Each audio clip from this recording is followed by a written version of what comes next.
Hey guys, Jay-Sensei here again. This is going to be a look at some what if, as you can tell by the thumbnail. Now, in this one, Daniel's second body would be different.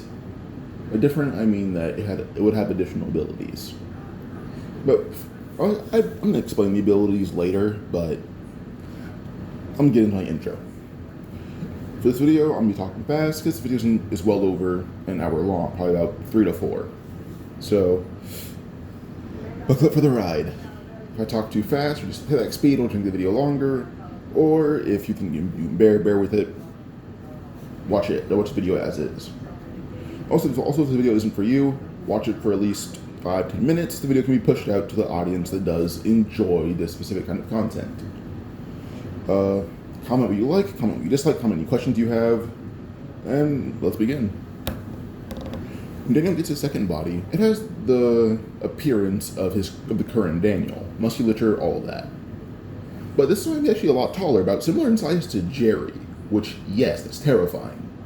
But yeah, that basically means that Daniel is a giant, such as Jerry, Mandiok, Han Gil. The only thing is that he's not as wide. Yeah, he's muscular, but it's more of a vascular muscularity. Like, how to compare it?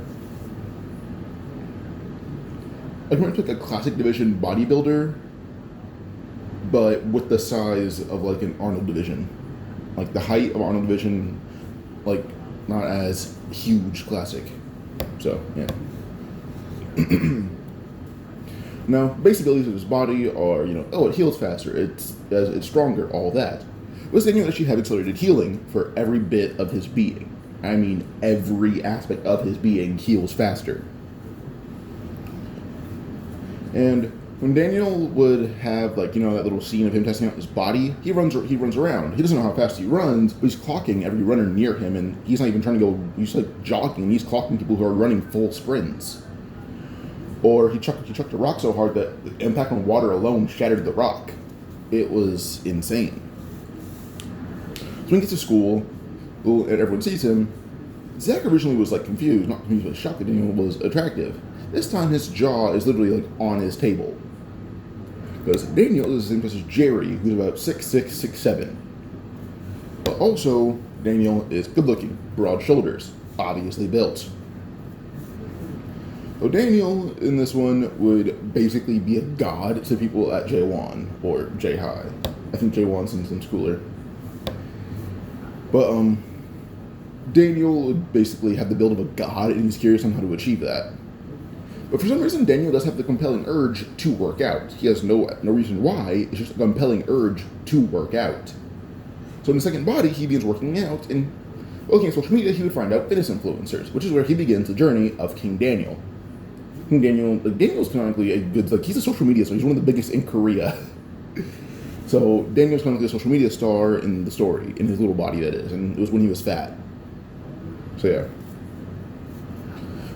Little Daniel in the store, the convenience store, to get bullied by Zach and Dooley's friends, Zach, Dooley, and co.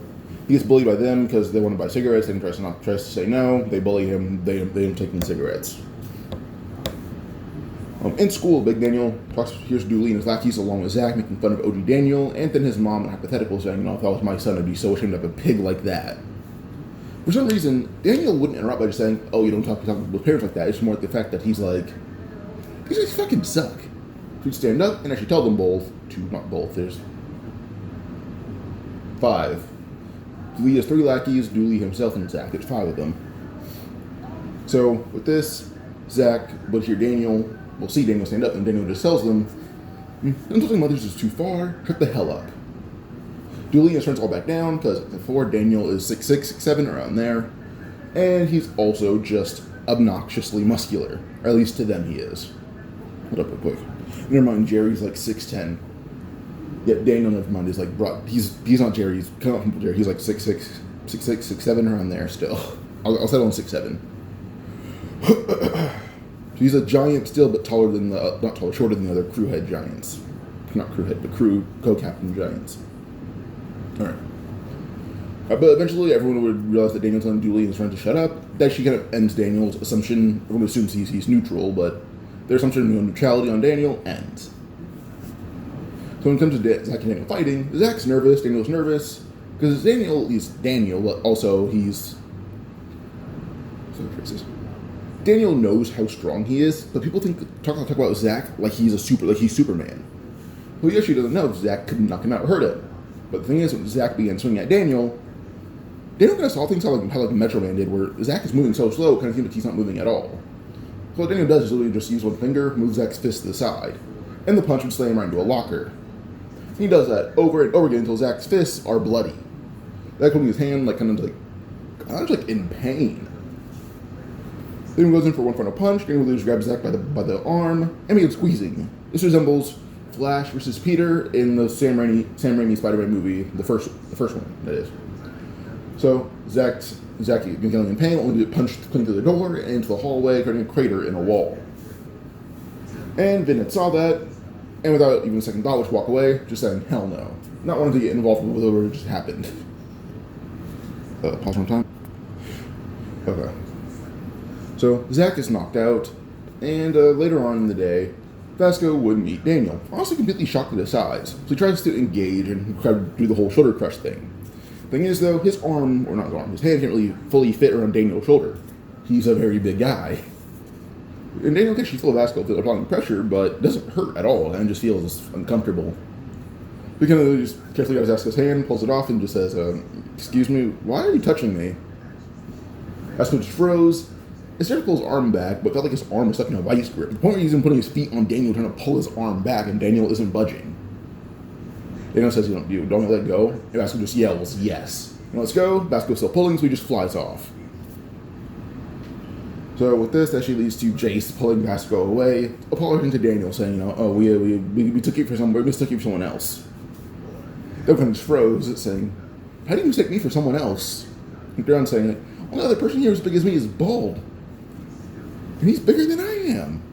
Oh, there's a guy named Damon the Burn Knuckles who is the same size as Jerry and canonically is very physically comparable to him in base. So that's a Jerry level threat wandering around the Burn Knuckles, but I'm pretty sure the fact that he's too dumb to actually participate. He's not any good at fighting. He's literally just pick up and throw. This is his entire thing. All right, Daniel. He still goes to a bar with Zach, Zoe, Dooley, and his friends. Dooley's friends. And Daniel actually on his workout journey because his body has a real it's a weird thing just wanting to work out, and he doesn't know it, but his body is compelling him to get stronger no matter what. He doesn't know why, but it is. So I actually started asking Zach for tips because people speak about Zach like he's Superman. I started asking Zach for workout tips, saying, "Oh yeah, you do boxing, right? Can you give me some tips?" Zach thought about it for a second, and realized he forgot a lot about boxing or working out in general. One thing that came to his head, though, as he stared into a cup of alcohol, he sees his coach saying, "Oh yeah, the athletes who drink and smoke all the time, they fail because their bodies give up on them because of their bad habits." Well, recently, Zach throws his cup at the wall, telling Daniel, smoking and alcohol make men weak, and he just yells about that. Daniel has his usual innocent look where he's on his knees, hands on his knees, bowing to Zach, and just saying, thank you, I got it. As Daniel is still Daniel. And Dooley and his friends all done out their alcohol because Zach is doing the same, or if they don't do it, he'll do it for them. But the angry group of guys from Gion High, they end up trying to, intimidate Zach for being too loud, but Zach being an angry drunk now would proceed to basically beat the ever-loving shit out of all of them. And if they try to get back up, Daniel will just stand up and tower over Zach, and that scares them off even more. So, yeah. But Daniel would unconsciously taking a mental note of Zach's techniques, and it looks like perfect boxing, as Zach is getting back in the rhythm of it in his head. But eventually they'll go home, and the next day, Daniel gets a text from Zach saying, "Meet me here." And it was a picture of the gym and the address. So Big Daniel would arrive at the gym, and Zach's at the gym's head of the library with Mira, who's studying, but she's happy Zach is getting back into his middle school ways instead of being his usual high school bully. So Big Daniel trained with Zach, and Zach was actually shocked to see Daniel's skill, same for his coach. This is the coach would say, "Zach, you said this kid never learned how to fight." They go to Daniel saying, "Yeah, I thought so too. What gives?" Daniel says, "Oh, I saw what we did yesterday. I'm trying to do the same thing." And as Daniel explains what he's trying to do, Zach's coach jaw just falls. He says, "Zach, for the rest of the month, your training's free. What's it, Daniel saying? You can come here for free anytime you want. If anyone has a problem, bring them to me. Zach's confused until his coach just yells, "You brought me the best kind of genius. It's basically finding gold at the end of the rainbow and you're bringing it to me. You brought me the genius from copy martial arts." And Daniel was actually confused until the coach explained the copy talent, saying, it's extraordinarily rare, only heard of twice in this generation. Not in this generation, in his lifetime. He's only heard of it twice. He says, there's a legend in Muay Thai who would do it, but no one knows his name, and he ended up dying in the fight to Muay Thai legend. And then in the late 80s, there was also this guy, but no one knows his name either. He kind of just vanished. Basically, I can tell the guy who died is Brekdak's opponent. Brekdak killed him. And then the unknown man in the 80s, that is Jin Young. And I assume people would know about Jin Young. Gap Young was in politics, for God's sake, and he was also the most notorious gang boss in Korea, aside from Yamazaki Head. I assume his top 5 people were well known. But they also live Jake and Jerry are rich. I don't think that's spoken about until it comes to Jake being at home. Him and his mom are rich. But, yeah. But the coach kind of breaks down how, there's a guy in Muay Thai, he's dead, guy in the 80s, vanished. Talks about how, it basically gives people the ability to copy any martial art they see, or any technique they see, basically. Zach remembered his past with Johan, and realized Johan had the same talent, but Daniel's seems more polished. As when him and Daniel kept training, he realized that Daniel's boxing, the jab, even if it was just a simple jab, it was perfect. If there was an opening, Daniel's guard was up to the perfect amount to the point where the opening would be covered, or his posture was so good, to the point where the jab's form and trajectory could not fail. There was no flaw in his jab whatsoever, to the point where only the coach saw flaws. Even then, maybe let's say there's 5 jabs in Zach's flaw. He's a genius. Daniel's jab has 2, and that's if he's not trying. So with this, Daniel's martial art, basically, even if it's just one punch, is boosted to the maximum efficiency to fit Daniel's body. So whatever Daniel does is boosted to fit his size, his strength, his speed, etc. And while they train, Zach's coach is yelling at them, telling Zach, pour everything you know into him. Which is actually training on both ends. Zach doesn't know it, but it is. Zach is forced to recall all boxing he knows, which he has forgotten some, and he's forced to recall it. But Daniel is forced to try to keep up with Zach and copy. He's basically pushing his copy to the limit and pushing Zach's memory to the limit. Right at the end of the day, Daniel and Zach are both laying on the ground, panting, as Daniel says his head hurts and his eyes hurt too. And Zach just says his brain hurts. Not even tired, their heads just hurt really badly because they're focusing so much on mental processing for this entire fight. But Daniel gets up and Coach tells Daniel to hit a punching bag, and Daniel would just give it the meanest right hook ever and knock it clean off the stand. And there's a hole in it from his fist. They're just do the same thing, only for from the punching bag sliding down the rack, but it was still shocking. Whole thing with Daniel and his mom goes the same. He makes Big Daniel instead of her son because her son's asleep. But he doesn't notice her son has actually developed his arms are kind of toned now. There's muscle. There's obviously muscles in his body now. His legs, his arms, there's muscle. Which actually does surprise her because Daniel kind of sleeps with one arm outside the blanket. Kind of weird, but I understand it. But yeah, so Vasco sees this, tries to fight Daniel. Daniel actually avoids him the entire time. Vasco's going in for an elbow strike, a knee, etc. Daniel's either tanking it or just slapping it away because it moves in slow motion. But eventually, he would actually pick up Vasco from under the arms, telling him, "I'm not trying to fight you. That guy's on my side." Vasco flips around, or not that guy that moves on my side. She's a friend. Vasco doesn't believe him until he actually brings him to meet Daniel's mom. And he runs, swinging Vasco like a kite. Eventually with this actually does lead to Daniel and Vasco talking to Daniel's mom, or little Daniel's mom. And eventually it leads to Vasco apologizing because he realizes he got off on the wrong foot and realizes that Daniel's a good guy. So Vasco and Daniel are already kind of friends early on. For Daniel's birthday, Jay doesn't want to give him clothes as him and Jay are so close. But also, Jay had to modify all this, he had to have a tailor modify all of his outfits to give to Daniel because Daniel is 6'7". Hold up real quick. Okay, so in weight, Daniel at this point is well around, I would say, probably, so I'd give him around 6'7" and like 215 pounds. And that 215 pounds is basically all muscle. He's very similar to Logan in terms of like musculature. Like Logan probably one of the more muscular characters in the series in the beginning. And the late story said that he does not train, he just eats now. Well, actually, he trained early on. So early on, Logan's probably the most muscular character in the series at this point, as we see. Because literally, the fact that like he has very little fat, but what little fat he does have, combined with his muscle, basically makes him invincible. So Daniel kind of has that going on for him right now. So yeah, so Jay gives him clothes that are modified to fit him, and they all look good. And then in the fashion department, Daniel actually copied a sense of fashion. Like, he actually knows how to dress. And Zach and Amira are Daniel's friends. They actually give him, like workout clothes. And they have to fit him as well. And they actually do give Daniel boxing gloves. He threw one jab and punched the punching bag. The glove blew apart. So he had to buy new gloves, making it seem like Zach and Amira's gift wasn't ruined. And then with Vasco and Jace, they just give Daniel pictures of dogs because they both like dogs, or Vasco does. And Daniel's still Daniel, and he's obsessed with dogs too, so he kind of just cries with the photos thinking they're amazing. And he likes Vasco's gift the most. Back at school, Daniel would see Vin bullying Duke. Daniel had grown a backbone earlier on, like I said before, but also you see another change in his body that goes across both bodies, his brain chemistry. He thinks faster, more on his feet, but also it is the pure logistic ability and effectiveness of UI Daniel. I was like, oh, what does that mean? That one, like, Daniel's a perfect machine. He is not reaching beast like gun. He is a machine. He fights with utmost effectiveness and logic.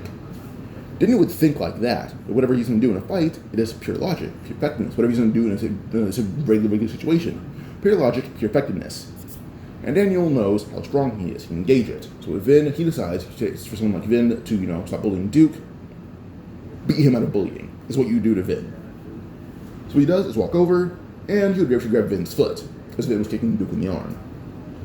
Duke would ask Daniel, not Duke, Vin would ask Daniel, what the fuck's your problem? Let go of me. But to Vin's shock, when he tried to speak one more time, he's punched clean in the face and sent flying across the cafeteria. And as soon as he landed in a trash can, Mary just tells Daniel, thank you for setting him straight, and just pushes him out of the cafeteria, in the trash can, leaving him in the bathroom so no one sees what Vin looks like right now.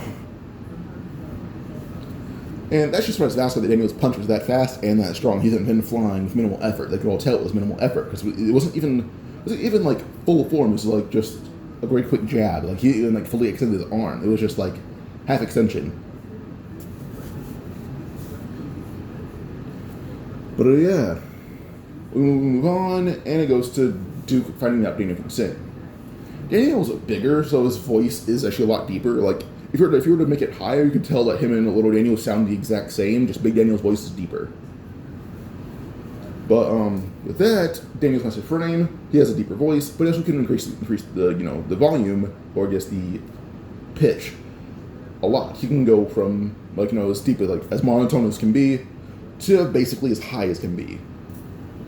Pretty sure that'd be like baritone and soprano. Hold up. Yeah, he can bring his voice all the way down from bass to about soprano, about there.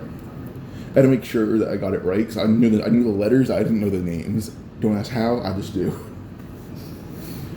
Okay. So he brought his voice from baritone or bass all the way up to soprano, and that actually did surprise Duke a lot. So Duke would actually bring Daniel to his house, and Duke is worried Daniel would abuse his grandmother's food stand, but instead Daniel actually eat all the food, and then he pays her he pays her a lot for all the food because he's big, he eats a lot of food. And she would actually give her tips saying, if you add this ingredient, it might actually make the food more savory. It's already good, but you make it better. Duke's grandma tried a little bit, oh yeah, you're right, it is a lot better, thank you. And then Daniel ends up going outside with Duke. And they end up talking, and Duke ends up, producing a beat for Daniel. Daniel actually realizes what Duke's doing, and when he gets home, he actually would pull out his phone and try to do the same thing. So he actually begins producing himself. Kind of fun. We get into practicing singing. It came to be like a muscle memory for Daniel in just a matter of the afternoon with Duke, and then at night at his job, he realized his vocal cords aren't sore, but, literally had to practice for, 10 days. In those 10 days, he got it down in 2. He got down being able to hit every single note in both bodies effortlessly in 2 days, and even then, it only took 1 day. The extra day was just for proper recovery. In fact, probably 1 day would be too much. He just spent most of the time recovering.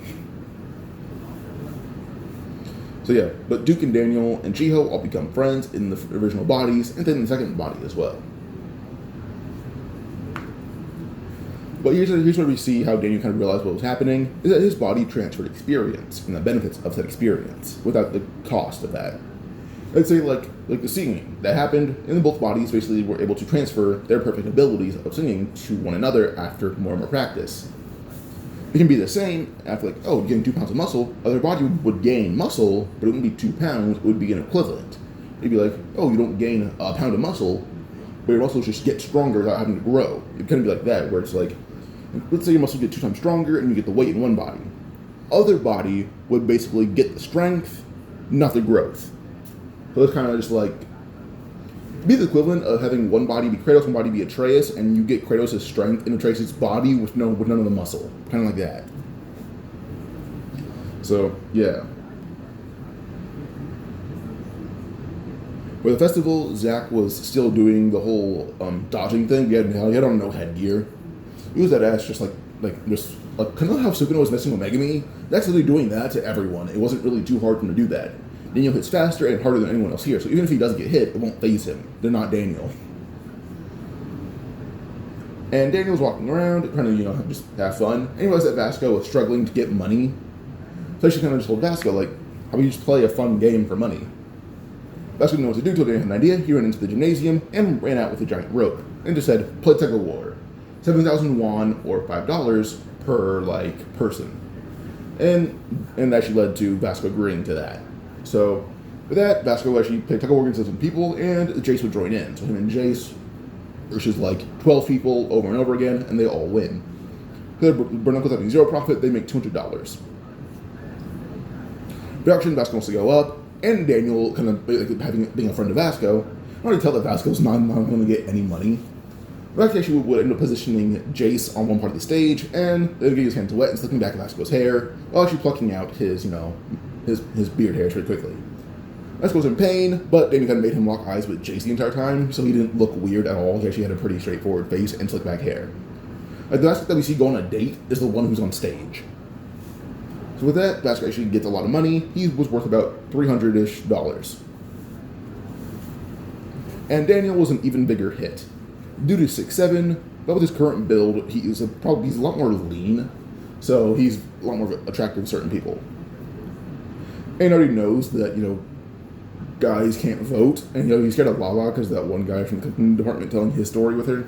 Actually, we kind of just beg Zach and Jay, give money to Mira or Zoe and let them buy him. And this actually leads to Zoe giving her money to Mira, and then Zach and Jay give her money as well, so Mira can buy Daniel. And it's a bidding war between Mira and Crystal. Crystal's just doing this because why not? But they end up basically going up to bid to $16,000 before Jay had to go and extract more money. But by then it took too long, and Crystal had to win. They knew that she would thank Crystal, saying, "Thank you for getting me, away from Lala. Other was my friend." But couldn't explain that, the Lala treated people like a slave is pretty well known. As you can tell, that Crystal was in no way explained why he didn't want to be a Lala. This part's Crystal, she said, you're welcome. They ended up bowing, trying to shake her hand, and Gunn actually grabbed his hand, telling him, who do you think you're trying to touch? But Daniel actually seemed unfazed, taking his hand away from Gunn. It wasn't easy when he did it first try, but she did surprise Gunn and Crystal. Daniel then says, you shouldn't touch people you don't know. Gunn says he's going to stop me, and that led to actually Daniel punching Gunn right in the chest. Then I blocked it with his hand, but his hand was shaking. He was expecting someone so strong to hit him like that. Now, Gunn can beat Daniel with no effort right now. It wouldn't be hard. He is just off guard. A current Daniel is probably not as strong as the crew heads.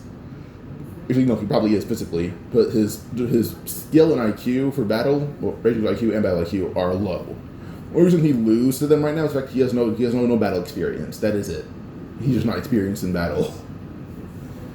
So we get into fighting Gunn. Daniel does fight Gunn, but also Vasco would arrive and help Daniel in the fight. They're friends, so yeah. Later on, Daniel and Duke perform, but Daniel, this one is more bold and confident, so he starts singing like great right off the bat. But also with Daniel having basically a ton of friends and him knowing what's going to happen, because he studies fashion, he studies celebrity fashion, he's aware of basically everything that would basically happen if he were to get popular, especially famous.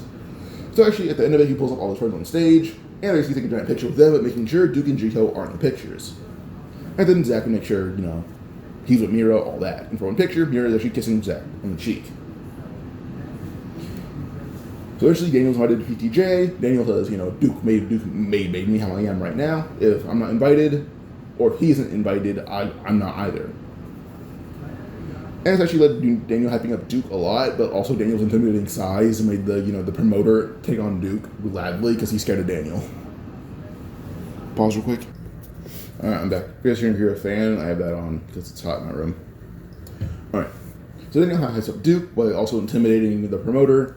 And he tells the guy, take Duke on as a shadow. He's a pretty skilled rapper and producer. He makes you a lot of money and he'd create a lot of stars. And the promoter does do that just so he doesn't make Daniel mad because he's scared. For streaming with Duke avidly streams himself making beats in the PTJ studio, but also he streams with Little and Big Daniel. Little Daniel being famous already, and Big Daniel being a very big topic on social media all over. He's getting fame from both directions, but also at PTJ. Makes a lot of money. He is in PTJ as a student, and also making money as a side job as, the promoter's shadow. Also, he makes beats for Vin. Vin is canonically a decent rapper. So, with this, he actually would make a lot of money on every end because he's in good places. The whole thing with Yui, where she tries to give Daniel gifts, and then he refuses, and she gives them to her boyfriend as hand-me-downs, even though he doesn't know they're hand-me-downs, that still happens. And then Dooley does talk about his streaming career until Big Daniel would mention his roommate is a streamer, so he's like, oh yeah, he's a streamer, King Daniel. Dooley's like, oh yeah, I bet he's a really big streamer. How many balloons does he bring in? Balloons being like Twitch bits. But Daniel actually thought to it, saying, about 3,800 per stream. And that's about $380. Every 1,000 balloons is $100. That actually made Dooley surprised, and he's like, what does he do? And he says, he just works out and people like it. He showed them the stream, and Zach realized that was the guy he beat up 2 months ago in the middle of the street. So, yeah. So Daniel would actually make a lot of money, about $380 per stream, and he does that 5 days a week. And on an extra good day, he makes about $420 per day. Or per stream. That's on a good day, it's $420 on a stream. Bad day, like $250. But still, that's hundreds of dollars regardless. With Duke, he makes more money than Cannon, since he is currently in PTJ. He makes beats for rappers and K-pop artists, all that, who are up and rising, etc. He makes a lot of money per stream, very similar to Daniel. If not, maybe a little less. One day, little Daniel is at his convenience store job. Duke and Daniel are kind of co-streaming. Jiho's there, kind of just tagging along, being, all friendly and shit. And Jay happened to notice Daniel and Duke stream, as he had watched a stream with Big Daniel and Duke. And actually saw little Daniel. He recognized him from, pretty sure he's seen little Daniel before at some point, just not as, with Big Daniel. But they talk about how, oh yeah, the other big guy on my stream, this is his roommate, they're friends, all that. Jay overhears that, donates 20 to both of them. And currently, Jay gave Duke $2,000. This stream actually gave Daniel about $5,000, and then Duke $5,000. So $10,000 between them both. They make a lot of money, as I just said. Eventually, at the store, Yui comes in, and her boyfriend tries to, he thinks Daniel's ogling Yui, so he corrects him, saying, "Oh, I'm not ogling her. I just think that she's familiar. I wonder where I've seen her." She's like, "Oh, I'm the great Yui Kim. I'm number 14 on Paprika Streaming's, on Paprika TV's top streamers of the month." And he was like, "Oh, you're 14? I'm 5. She froze, looked it up, and got mad at Daniel, kind of yelling at him until Zach walked in and told Yui and her boyfriend to fuck off. Yui's boyfriend tries to get all tough, only for Zach to hit him with a meaningless uppercut that sent him flying across the store, and then he eventually would crawl out of the store, not wanting to get on his feet in front of Zach. So, yeah. Then that night, Zoe's number one fan, Gangnam Lord, tried to kill her. Like he went to the store, bought a knife, then trying to kill Zoe as she walked home. This when Daniel would arrive and save Zoe. He was wondering how he saved her, and Cannon, he was too short to make a good jab. Daniel's body's thing is getting stronger and evolving. The evolution can happen in many ways, including in size. Daniel at this point, his body looks very similar to Logan, where it's more or less just a very flat, obviously big build in his little body, but he's also about 5'4" now. She allowed him to land a pretty solid blow in Gangnam Lord, knocking life out of his hand, and another blow right to the face, knocking him out in 2 punches. Or, well, 1 punch, other punch was just to disarm him. And everything makes Zoe fall even harder for him. Paul. So Zoe fell even harder for Daniel, and when Gangnam Lord's father tried to, talk about how, oh, I'll save my son, Daniel had a better idea of just asking Zoe, should we just try to put him up somewhere? They agree, and they literally just hire a nurse for him, and they pay her every once in a while. Every a month or so. So, yeah, works out in the end. For the DG Jordan thing that Zach had, Namsu do, Duke was at PCJ making beats for a lot of famous people, including he actually made one for DG. As a gift, DG would basically give Duke a ton of, DG merch, including the Jordans, and also gave him a bit of money for the beat and all. So Duke actually hears that, Zach wants, the Jordans, and she just gives Zach, the Jordans he got, saying, these are too big for me. They're essentially this DG, you can have them. Zach puts them on, and they're actually signed Jordans. These are probably from going on for 500 to now probably worth almost 10,000. Because DG is the most famous person in Korea. So yeah. For the midterms. When they studied, Daniel kind of just still studied with Jay during the day and Zoe at night. But his brain's evolved comprehension ability allowed him to understand everything in half the time. In one day, Zoe was teaching him algebra, and the next day he was learning advanced physics. So yeah, he evolves that quickly when it comes to learning things. And he still scores number 1 on the test, but he actually scores number 1 in the whole school, not just his class.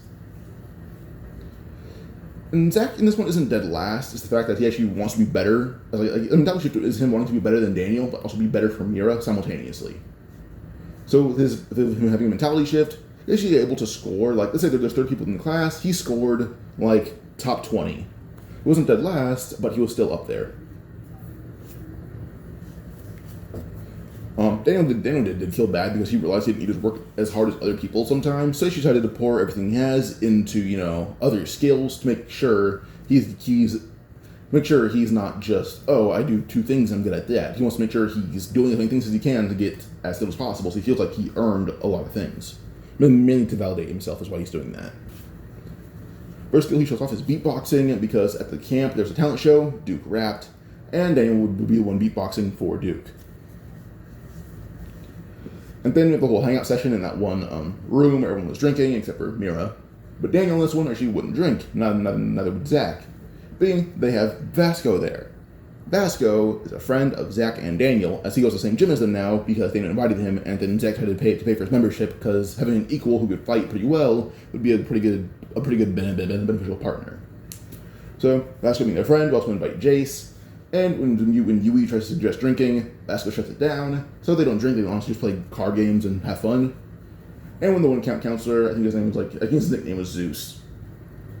He tried to poke his phone in because in canon he took pictures of the girls who were unconscious. He tried to do that. Instead, Vasco saw a phone through the door, thought it was weird, and then ended up kicking the door. Zeus had dropped the phone, and Zach would grab it, looking at it, realizing what the guy was trying to do. He opened the door, finding the counselor. Before the counselor could react, he usually gives him a right hook across the face. Zach can move to the side, Vasco falls up with the elbows to the top of the head, and then the counselor looks up trying to fight back. He just sees the 6'7" menace being Daniel standing over him. Before everyone knew it, the guy was in the hallway, bloody and beaten, and they all went back to their own card game. So, pretty sure here's where Zach broke his arms, but in this one they're not broken at all, he is fine. So, yeah. I think in the field trip, little Daniel goes to visit his mom, because, that's the next arc after the whole camp counselor thing. Little Daniel goes to visit his mom, and this one he's about 5'5" now, so grew an inch. And his body's version of Logan, where you can tell it's obviously he's a big guy, but it's more of a flat build. So he goes and buys clothes for his mom, and this one he's streaming it, kind of asking for ideas on gifts. The employees are a bit confused, like wondering who Daniel is. Like she look at the account on his phone, like, oh my god, he has 3,000 people watching him, and she's been helping him to find good selections for clothing.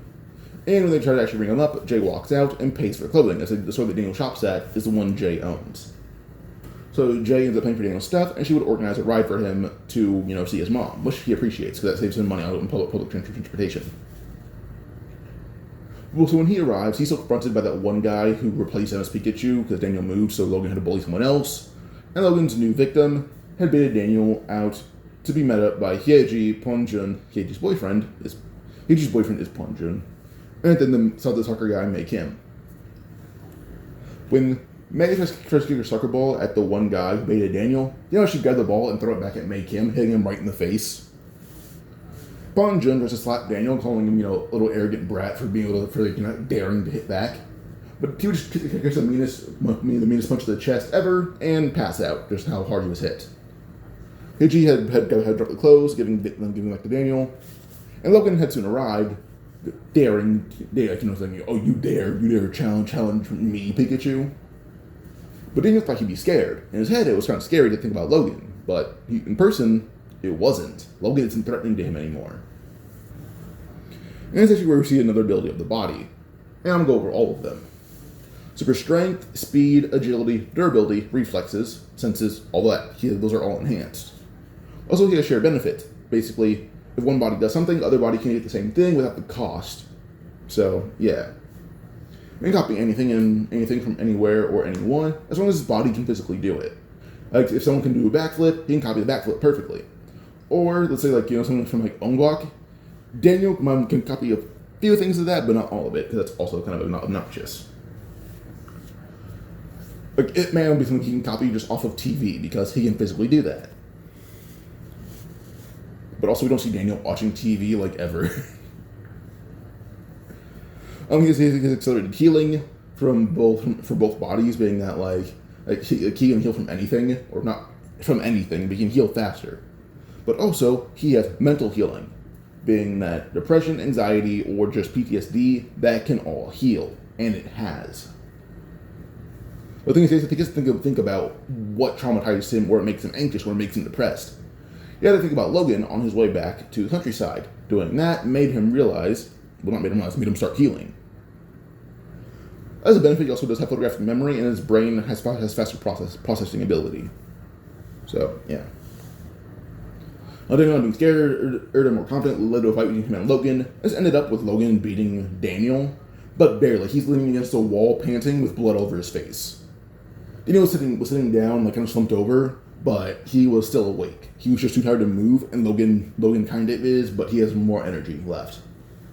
But then Daniel recovered faster and left, and Logan felt like he lost because he couldn't knock out Daniel or kill him. He's mad. The rest of the trip goes pretty average. Just Daniel hanging out with his mom, having fun. Pretty good trip to him. Daniel would also get his dog Inu, and Crystal and him ever have a little back and forth of one Daniel hates one Crystal hates one Daniel. It's one the fact of Daniel is pretty on pretty good neutral terms with both Crystals, because he knows he's aware of how big he is. He's aware of everyone's perception of him due to his appearance. He thinks people kind of view me as on a weird pedestal because I'm how strong I am and how big I am and how attractive I am. She would act as humble as possible, but also be super inclusive.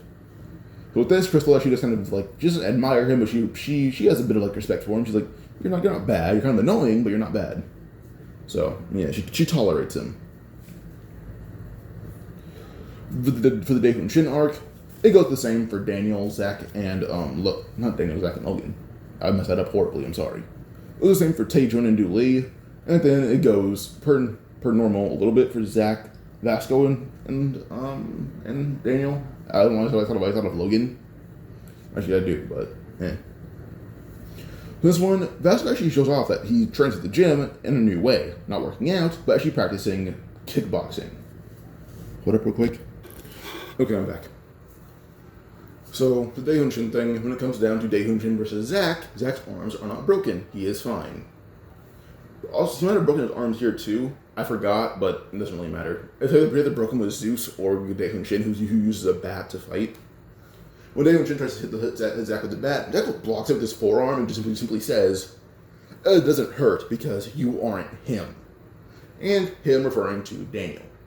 Because Daniel's punches hurt Zach a lot more. Daniel can blow apart walls with his fists. Daehun Shin can't with his fists or with a bat. So Zach, his arms are fine. So when it comes to Daehun Shin trying to hit Zach with the bat over and over again, Zach literally just punches the bat to pieces, and another punch would just send Daehun Shin flying into a stone pillar, and then he proceeds to get wheeled on by Zach, even though he's already knocked out. The one bald guy tries to go kick at Vasco, and he shows off his kickboxing actually kind of just charging in and then going in for a calf kick pretty quickly.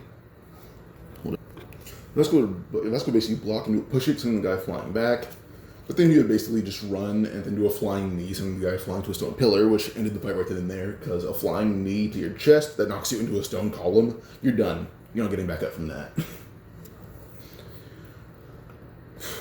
But after that, it goes on to Daniel versus, another random fodder. The guy goes in for a javelin for Daniel to just duck under it, grab the guy by the neck, and just lift him off the ground and hold him up till he faints. So he drops the guy and they end up leaving. After that, it goes on to the whole little sub episode, not sub episode, but the whole little episode where Mira introduces Zach to her friend from church, who's honestly just not even her friend. He is a pervert trying to get in her pants. Zach meets that guy later on, a day later, a week. At this point, Zach had bulked up like he did in the God Dog arc, which means he's on to God Dog arc Zach. At this point, it's been 3-4 months of just constant working out. He got rid of the emotion in his fists. He's been training really hard with someone like Daniel, who does boost his speed and durability a lot, because you have to be fast to avoid Daniel's punches, or to even take them. So, yeah. So, Daniel goes to the bathroom, Zach goes to the bathroom, and he hears those two guys talking about trying to do consensual but 18 plus things to Mira that Mira would definitely not do with them. Zach walked out and simply just said, "I'm gonna hit you till you throw up blood." And he proceeded to beat them both senseless and stuff them into a bathroom stall and lock it. Well, by locking, he kind of just crushed the door, made it so it wouldn't open. He walks out, tells Mira, "Hey, if your friends say they're leaving," but I didn't see them walk out. She's like, "Oh, I guess they left with us before others could tell." And ended up going to see a movie. Yeah, the friends never go see Mira again. They're terrified of her guard dog, Zach. Daniel, when he began to modeling, actually started making merchandise as well. Duke had a similar idea, so using his connections at PTJ, he was able to help produce merch for himself, and actually with a bit of persuading even Daniel. And for Daniel's, modeling guy, Big Daniel, Little Daniel got merch. But Daniel was like, "Hey, why don't you try to make merchandise for streamers?" Like, "Oh, I'm famous, so they don't reach out to me." They didn't reach out to Jay. Jay hired the guy, the fashion designer, and actually began making merch for Zoe. So there's different ends where merch is being made for them, and that actually makes them a lot more money. As money is a very essential thing for Lookism for certain characters, like Daniel and Duke. So money's a very big thing for them at this point in the story still. So with this Daniel, Zoe, and Duke all make a lot of money, but also have a lot of sponsors. Jay would also invest in a streaming company, trying to build his way up to that because he only wants to buy off Daniel. Just be nice. So yeah, the escort thing happens with Big Daniel, and honestly, no one there tries to fight him because he is 6'7" and 210 pounds of muscle, 220-ish. So he's just a giant with muscles, and no one wants to bother that. It's terrifying. So with this, eventually we go on to I think when it comes down to Daniel drinking, we show off more healing factor, being that he's kind of immune to being drunk. Alcohol still tastes bad and it'll last for a little bit, but it's not maybe just that he has a really high tolerance for it, or that it wears off quickly. He'll be drunk for 5 minutes when he should be drunk for an hour. Alcohol or object or just thing will make you feel this way for an hour. Daniel will feel that way for 5 to 10 minutes maximum. So when he goes to school, he's not drunk. People just think oh, he smells like alcohol, but he's fine. The teacher will ask him, he says, Oh, it got spilled on me. My bad. I'm like, oh, I see. Okay, just don't go to those places and come to school. And Daniel's a good student, so he just gives a thumbs up, saying, "All right, I promise," and just smiles. So yeah, Vasco's birthday party is held at Jay's house because Jay's not in the friend group, and he volunteered to hold it because he wants friends around. And Vasco didn't even need a party anymore. Just being around Jay's puppies made his day good. So this one, Zach actually bought Vasco, like, I would say, like, proper kickboxing, like, professional kickboxing gear, which Vasco would appreciate. Jace got him a Hero Man getup. Jay let him be around his puppies. And then Daniel actually bake his cake, because Daniel does go, he makes a lot of hobbies, or has a lot of them, now being baking. So he baked Vasco's cake, and it's a Hero Man cake. But on the way there, they actually did come across Eli, little crystals here too, so she would actually invite Eli with Vasco's permission. Vasco agrees, and Eli asks if he can bring his daughter, and they all agree to that, and they bring Yenna. Or he brings Yenna. So, yeah. The whole G-Hogan scam thing, it goes pretty similar, but when he tries to get Daniel, Zoe, and Duke to invest, they're both like, we all have social media managers. It's good they all think about Jay, who was their manager, or Daniel and Zoe, their manager's Jay. Duke's manager is literally DG. Or DG's management is Duke's management. So, they're like, yeah, one, we're not really allowed to make them investments like that, but also we're already all three of us are kind of like making good money that we don't need to rely on scams. And Dan's like, Jill, why don't you just get a job? Like, I have one and I stream too. Jill gets a bit defensive and just kind of runs away. But, when he does come back, he actually receives gifts from Daniel, Zach, and Duke. Not Daniel, Zach, and Duke. Daniel, Zoe, and Duke. And those gifts are basically their first edition merchandise. Daniel's merchandise is literally just a black t-shirt or black long sleeve shirt that says Allied across the sleeves. Or for long sleeve, it says Allies across the sleeve. And then the t-shirt is basically just Allies on the front and back. Kind of like Allied, but instead of a D, it's an S. This is what he calls his followers. Duke is basically a hoodie that has music notes along the sleeves, and then MC on the back. That's MC Duke. And then Zoe's is literally just a hoodie with her face all over it, and then balloons in the back, like a bouquet of balloons. That actually made G-Ho not steal from Daniel. He'd feel bad. So, yeah. But when he does go, Daniel gave him a few $100s. Eventually we're going to Jace meeting Jake Kim. And Jace isn't intimidated as he canonically was. As when Jake tries to intimidate him by grabbing his shoulder, Jace, it started a bit, he actually a little pride, Jake's hand off him, said, you shouldn't touch strangers. And he kind of just walks away. Which was just to pride Jake. But Jace kind of thinks, he reminds me of Yonsei, and kind of like Daniel too. Because, strong guy. Vasco fights Jake. And they're not really equals, but Vasco's skill was honestly pretty threatening to someone like Jake, who was not fighting on guard. He was fighting like, it's going to be a common guy. It wasn't. At some point, Jake does go in for a kick, which Vasco actually blocked, as he's now using martial arts, and that she did hurt Jake when Vasco had blocked, because he wasn't ready for it. Then he hit with the flying knee, started fighting back, and then he was put in a clinch and knee in the ribs over and over again. Vasco actually beat Jake because Jake was not on guard. He didn't take Vasco seriously, so he didn't still, and that led to him being defeated. Now, this actually led to Vasco passing out too, because Jake is still much stronger. It was a harder fight. Vasco used all of the energy to beat Jake. It wasn't equal, but still, Jake was not. He was basically using less than 80% of his energy to fight Vasco. So yeah, this leads to Vasco beating Jake, even though if it was a full fight, both on guard, all that, Jake would have won, still kind of barely though. But I'm going to walk over, being surprised at this outcome, and he picks up Vasco and Jake. Zach's on my mind with What If a lot. He's a powerful character for it. But he picks up Jake and Vasco, and actually would not threaten, he tells Jake you're disqualified.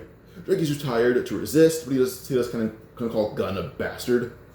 Actually leads to Gunn punching Jake in the face so hard it creates a small crater and gives him a scar on his face.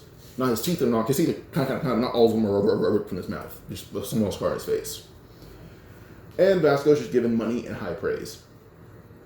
But this one, Jake and Vasco, they're not really shit, but Jake actually remembers his name, and then Vasco remembers Jake's name too.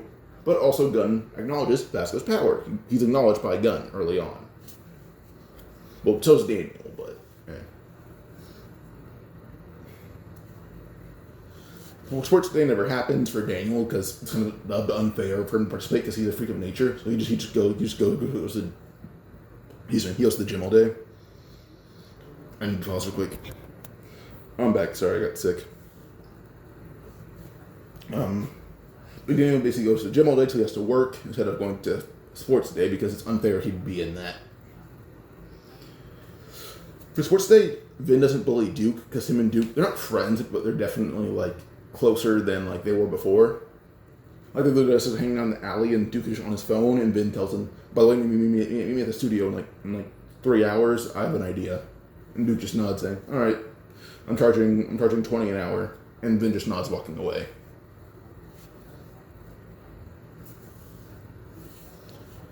Daniel never goes to PTJ, but Joey does. At this point, Duke is already close to graduating. Because, one, he's already famous outside of PTJ. He has a well-established, sizable audience, basically. People are already waiting for him to get out of PTJ. He has sponsors. He has a relationship with the guy who partially owns the company, DG. Basically, whatever it takes to graduate, Duke has that in spades. The thing he doesn't have is good looks, but even then, he's losing weight currently, so it does not matter. Because he's losing weight because he works out with Daniel too, so, yeah. Now, when it comes down to graduating, he's told him, you're going to graduate and you're going to be paid this much to work under DG and a few other artists to make beats. Duke says he'll take half that paycheck if 2 people can graduate, that being Oliver and La Soul, and that, we don't need to pay you as much, and we can open up 2 more spots. Good. Deal. And they do just that. And Oliver is actually brought to work with Duke and DG. La Soul becomes a teacher at PTJ. The whole thing with Aru happens, and that basically gets done by DG, Gun, and Goo. So, yeah. Will Daniel start working out with Vasco and Jason from time to time, and they all learn kickboxing together, or Daniel copies it. Vasco continues to train, and Jace begins training with Vasco to, help him increase his skill, all that. The Stalker arc. When that woman tried to tase Big Daniel to knock him out, when the taser would touch his skin, he wouldn't be unfazed, he would just be annoyed. It'd basically be the equivalent of smacking a rhino in the ass. If the rhino had perfect eyes. The moment the woman tased Daniel, he just turned around. Before she knew it, she was punched clean through the door. And then she was arrested. So the arc ended as soon as it started, kind of. So yeah, now Logan, he transfers to J High. His first fight is against Vin, who's training hard, because he was one-tapped by Daniel. He refused to let that happen again, and it would happen again if he were to fight Daniel again. So, yeah. But as Vin trains, he's not at crewhead level, but he's definitely closing in on it, like Zach and Vasco. At this point, he can take on, he's a little over half the power of a crewhead, but he's definitely not able to fight a 100% crewhead like Ollie. Ollie would dust Daniel, Zach, and Vasco, and Vin. But characters like Johan or Jake are relatively close to those 3. Daniel being probably stronger than them at this point. Now Vin is able to actually fight Logan, and he's winning until Logan had broke his glasses, and Vin had to hide, and it led to Logan beating his ass, even though Vin was winning most of the time. Later, Zach and Logan still fight for the same reason as canon. When the fight had begun between those 2, Logan tried to tackle Zach, only for Zach to actually lean down and pick Logan up. Logan actually began to get nervous because he's never used to being picked up like that. But then suddenly, he's picked up even higher, and then he's kind of power-bombed onto a table and through the table. As he tries to recover, Zach begins beating him with the tray over and over again until Logan's face is covered in blood. Not even just boxing, he's literally just assaulting Logan because he can. Once this leads to the defeat of, Logan, Vasco would literally shove the bare knuckles, drag him out of here. And they do just that. And when Logan would meet Daniel, he's honestly shocked because he's not used to seeing people bigger than him. And Daniel's 3-4 inches bigger than Logan is.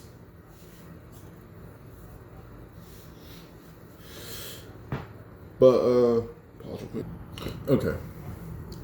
In the picnic arc where they all go to that, not festival, but like, kind of an amusement park. I don't know why they call it a picnic arc. It goes pretty much the exact same, except Daniel doesn't perform with DG. Duke does. But Daniel would also, like, be, like, in the front row, and DG should point out that Daniel is, a pretty famous guy. I just want to invite him up to sing, but Daniel declined. Because this is Duke's moment. With Sionongai and Vasco, it basically ended up the same way as Canon, where Vasco beat him, and then Vasco accidentally threw up in his shirt, and that led to Sionong lying, saying, oh, it's $10,000. It was like 30. No, 30,000, just $30. Excuse me.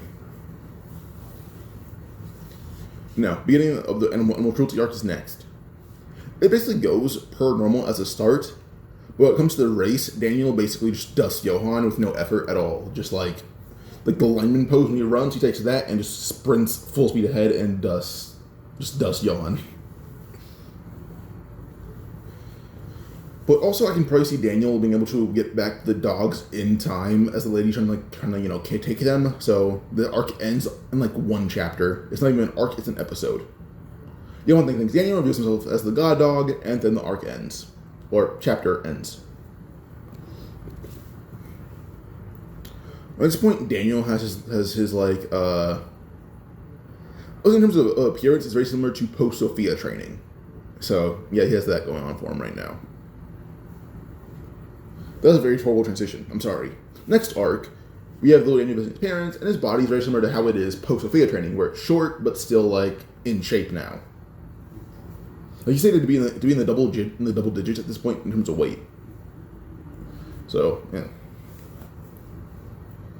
Pretty sure the English translation is supposed to be meant that he's like 90-ish pounds maybe, but yeah.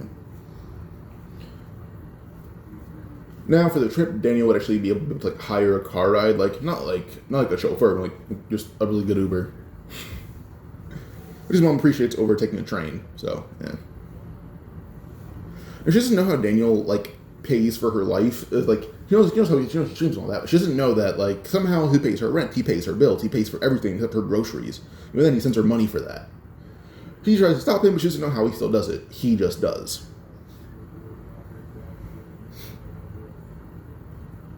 For his family, they're kind of shocked to see him, except for his cousin Dylan, who knows he's like the top 7 most popular streamer in Korea. And his cousin Sarah would socialize with him more because he's the only one who's not annoying to her. He's famous and he's cool. So yeah. Plus, when his mom's cooking alone, his mind became demanded that people, if you'll have his mom cook, his uncle would be like, because you're so small and short, you can't demand anything of us because you're so young too.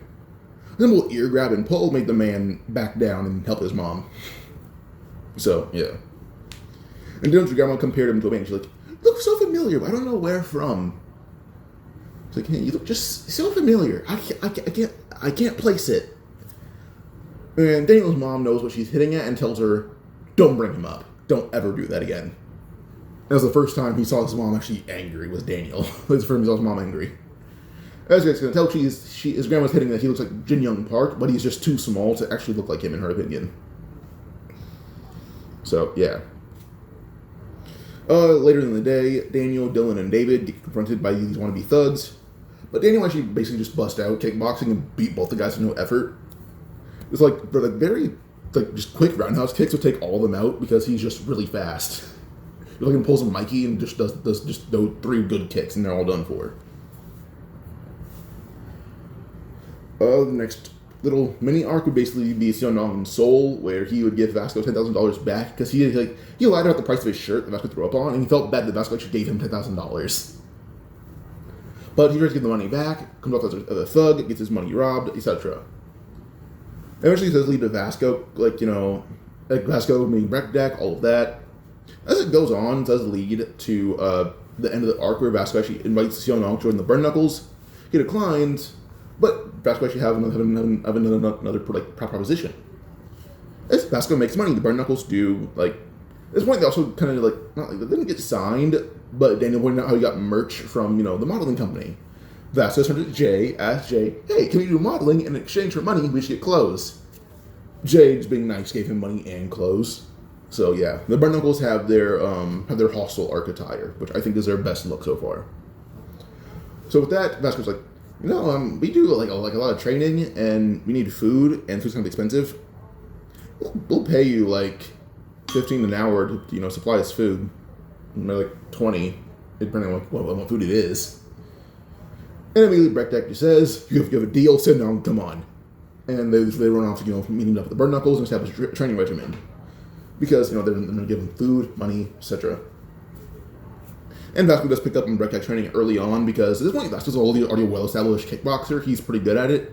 But then combining Breckdeck's Muay Thai with it, he's learning Breckdeck's Muay Thai very quickly.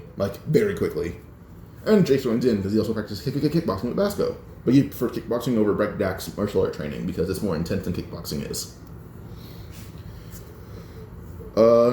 Next up would be Jiho having his bank account scammed by James Gong. And then Zach going to help him get it back. And James is the whole thing where it's like, hey, your zipper's undone. And then tries to punch someone in the face or kick them in the face when they fall for it. When James would do that to Zach, instead of Jiho just saving Zach, when the kick land, about to be executed, Zach just grabs James's foot and just twists it, breaking his, or kind of just bends the top half of it, breaking his foot. And he feels in pain, only to be uppercutted through just the entire building. And when he lands, he's met the Superman punch to the face. Zach just jumped and did not stop until James admitted that he sold the account. And then this led to everyone getting Koji's help once more, but Daniel was able to keep up with Koji mentally in terms of just knowledge, which should surprise Koji a lot. So they found out what to do a lot earlier on, and Vasco still ran off trying to find the arcade. And Daniel actually reached out to his followers, taking a picture, posting it, saying, "Hey, you guys know where the place might be?" And they got about 10 good tips, as though he had used her followers as well. Vasco still found the place first, where he's met by the God Dogs and Jin Jiang. But the moment that all the God Dogs try to fight Vasco, he is good at kickboxing, he's good at Muay Thai, he's good at street fighting. And he's physically a much more dominant force. Every character at this point, aside from Daniel, is comparable to their hostile arc counterparts. If not a bit stronger. I'd go a bit stronger. I compare Zach to maybe hostile arc Daniel, and that's kind of lowballing him.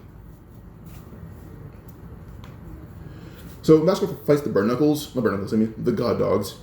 They're aware of who he is, because he is the Bare Knuckle Vasco, the one who beat Jake Kim. He is notorious. So he fights the Bare Knuckles, the God Dogs, and he pretty easily dusts all of them with street fighting alone, even kickboxing and Muay Thai. He just tanks and throws them around. Vasco's covered in blood, but he honestly isn't really too tired at all. So when him and Jin Jiang fight, Jin Jiang has to analyze and think it's only street fighting. Thing is, Jin Jiang goes in for a punch, or for a kick, but Vasco above his leg, full force, breaking it. And Jiang yelled in pain, only to be thrown at a window. He fumbles against it, only for Vasco to use a flying knee, and then flying through the window. At the same time, Zach, Daniel, all of them had arrived outside the building, only to be met by Vasco flying through a window with his knee in Jin Jiang's face. Look inside, I think how everyone's kind of thrown around. There's even a guy or two in the ceiling, with their head kind of just lodged in the roof. And they're kind of surprised that Vasco did all this in a matter of 5 minutes. He gives a thumbs up, saying he got the account back.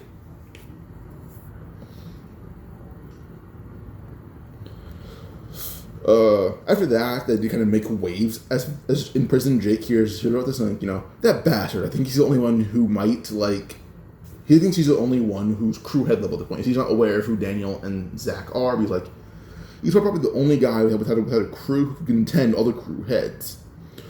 Honestly, from how I saw him fight, I think the only one who can stop him right now might be Ollie Wang, Gun, or Gu. Pause real quick. Okay, sorry about that. Now, eventually, James Gong is still causing trouble in Jiho's life, and Jiho would ask Daniel to go help him. Daniel agrees, and it's little Daniel who goes this time because Big Daniel would be overkill, and he knows that, so he goes to help Jiho in his little body.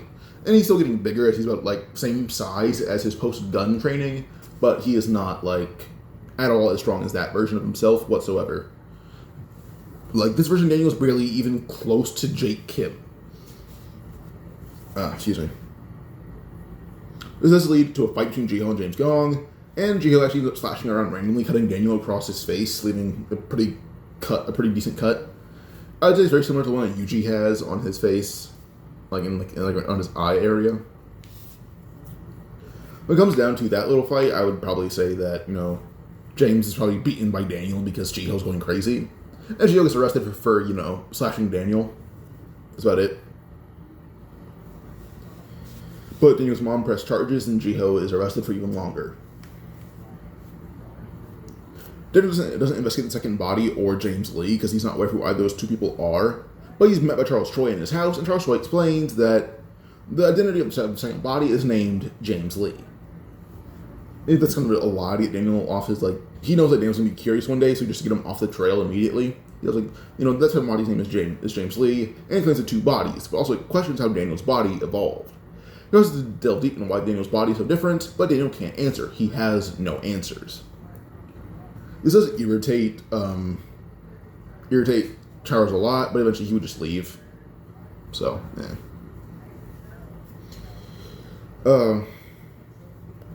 Jay-Ho in jail does meet Jake, who's actually practicing kickboxing with another inmate named Na Yu Gyom. Let's recognize that name is our resident white-haired man from Questism, our favorite white-haired boy. I'll take a picture real quick. Hold up. It is this guy. He was canonically in juvie with Jake. So yeah. Okay.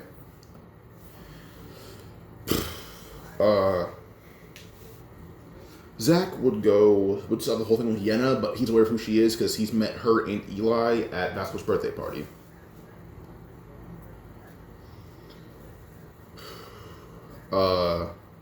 Daniel and Logan still fight over Zoe, but the fact that little Daniel had seen that Logan was trying to hit on Zoe, being too aggressive about it, and this led to a fight. Fight goes on, and little Daniel actually beats Logan. The fact that he's faster, and he actually would use a lot of martial arts, such as capoeira, kickboxing, Kyokushin karate, boxing. He's using a lot of different martial arts, and actually allows him to actually beat Logan, because Logan cannot keep up. But also the fact that he's actually able to kind of mimic Vin's judo, even though he hasn't really seen it on full display. He saw it once, and he used it once to throw Logan through a wall. Not through a wall, but into a one crater. I mean, Logan was slumped over, a straight right from Daniel using Kyokushin karate. It basically launched Logan through the already now kind of broken up wall. When Logan was trying to recover, Daniel would basically just continue to beat him using boxing now, and that ended the fight. What else? Oh yeah. Daniel never becomes homeless at all. He's fine. So, yeah. Logan and Zoe never dated, etc. We'd go on to probably Hostel versus J1. And first fight is Vin versus Ivan Park. Vin is coming back from Chunliang after picking up his Chunliang jacket from his house, as he's getting back into training. And at this point, his hair is still short and all that, but he's sitting in an arcade talking to Mary about how he's going to start training again, and then he's met by Ivan Park. Ivan tries to, insult Vin, but he called Vin ugly. Vin would punch him in the face, forcing him flying across the room, and Vin would proceed to basically dog Ivan using judo, and his judo is so strong at this point. So at this point, Vin's judo is already stronger than canon than he is at this point in the story. So Ivan never really had a chance against Vin at all. Sorry. Alright, so when Ivan had the whole thing where he landed after Vin threw him with judo, one that Ivan landed and Vin noticed it, he grabbed the face and dragged him along the wall and then kind of just beat him until Ivan quit moving. When Logan fought Hope Park, well, Logan in this one is stronger because he trains, but also when it came to Hope trying to grab Logan literally just grabbed his hand and just snapped it. Hope yelled in pain, trying to grab Logan again, but Logan would just tackle him and choke him out in the matter of a minute. So in the matter of a minute, 30 seconds, Hope lost to Logan. The moment that they encountered each other, he lost. So, yeah. Jason and Burn Knuckles, they're still being beaten up by God Dog, but they've all trained to the point where God Dog means nothing to them. As a crew, they're stronger than God Dog / K-House. One person in God Dog that can actually beat them is Johan. That is it. So, as they're being beaten up, they're honestly just standing still, taking it. They're not even falling. So, yeah. At Vasco's job, Vasco is met by Johan and other god dogs, but when it came down to Johan versus Vasco, Johan's been dogged on a lot. So, first attack that Johan tries to throw at Vasco is a right hook, but Vasco would really just grab it and then throw Johan to the side. Johan tried to run in at Vasco, but Vasco would intercept him quickly, kicking him in the leg at full force. Johan fell over, only for Vasco to knee him in the face and then flying back, and when the god dogs would catch him, Johan looked up only to catch a knee to the chest and sent flying through the entire horde of god dogs. And alone, Vasco would defeat every god dog in the area, and Jin Jang even tried to jump in using his analysis. But as Vasco weakened, he did fight Jin Jang pretty well, but suddenly Leon Lee would jump in, putting Jin in a full Nelson, and then Vasco would literally hit him with a right hook, which ended the fight right then and there. So, that ended Vasco's fight with Jin Jang. Vasco would call Jay-Sensei yes and fight now, and like Vasco said that, almost instantaneously every single member of Burn Knuckle had beaten the god dogs in the alleyway. Senseless. It was a pretty quick fight. And we went to Zach, who's fighting Scott Quan. And at this point, Zach, when it came down to Scott Quan trying to tell Zach, oh, get in the ring with me. Zach already got rid of all the motion in his fist, so Zach got in the ring with him. And when the fight started, Zach just punched him, Scott threw a punch, Zach would punch his fist. Scott jumped back on his fist, realizing it was broken. All fingers are broken, and his hand hurts badly. He yelled in pain, and mid-yell, he's punched right in the teeth and sent flying out of the ring. And Zach called him an idiot for not having his guard up. Eli's thing went per normal. I can't tell you anything different there. Pause one more time. Okay. So, they all get to God Dog's base. The God Dogs meet at Vasco's job, and everyone arrives there, where it seems like everyone's meeting there now. They get there and realize that Vasco had already beaten up Johan. Like, he's already just unconscious with the giant fucking dent in his chest from Vasco kneeing him. And eventually, when Johan tries to get up because Gunn arrived and said that he was disqualified, Johan tried to, talk trash, only for to just throw Johan over his shoulder and call him, a spoiled brat. Or stubborn brat. Johan tried to yell and plead for Gunn while trying to make Zach unhand him. But Zach just yelled, saying, if you shut up, you can get your mom a surgery. We have the money for that. As he's aware of how much money everyone makes and knows that they can afford the surgery if they all just put funds together. I mean, Johan just shut up instantly. He knows to be quiet. Gunn tries to propose to make a crew, but Daniel will actually he says no. But when they're all kind of meeting up at the park where Johan's just sitting down quietly playing with his thumbs because he wants to be good so his mom can get her surgery, she's just like this idea of we shouldn't make a crew. That's what asks why. Saying, aren't they bad guys? He says, people consider the Burn Knuckles a crew. Are you guys bad guys? Vasco says no, and everybody sees the point. They all talk for a while, and they decide to make a crew dead set on hunting the other crews, Gunn and Goo and Charles Troy. Now, Jay actually helps this idea. First, when it comes to John's mom's surgery, it basically leads to Daniel actually part of paying for some of it, not all of it. He can't afford that. But with a bit of help from Jay, Zach, and Daniel, Johan's mom gets her surgery. And then Jay tosses over a lot more cash to actually build up the Allied base. But Zach and Daniel pitch in more, so they actually have a lot more design control over the place. As for crew names, they all have dumb ideas. Zach says the Zach Park crew, Johan says the God Dogs or the Johan Park or Johan Song crew. Actually, there's two parks in the Allied crew, Zach and Daniel. But Zach says the Zach Park crew, Johan says the Johan Song crew or the God Dogs again. Jace suggests sticking with the Burn Knuckles. Vasco just hyped up Jace. Jay said, the H crew or the Daniel Park crew. And Daniel called them all idiots, but he did like the Daniel Park crew idea. But he started a new idea after looking at a map, realizing where all the crews were and where they were. He has an idea, that's what it is, and he just puts a pin in, the location. They're confused, and Zach's like, the J High crew? It's kind of dumb, and plus we're giving away where we go to school.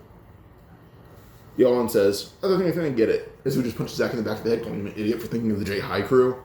Jay gets the idea, Vasco thinks the same with Zach, and then leads to Jason hitting him in the back of the head. But then in unison, Daniel, Johan, and Jace all say, the Central Soul. And then they think about crew or gang, and they actually say, the Central Soul Gang. And they all agree with that name. Jay gets it on t-shirts pretty quickly.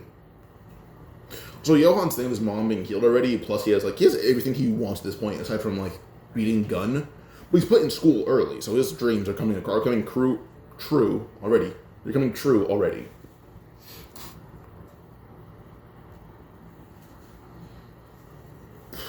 What else? Jasmine has a whole thing where she sells her stocking, spit, and urine, etc.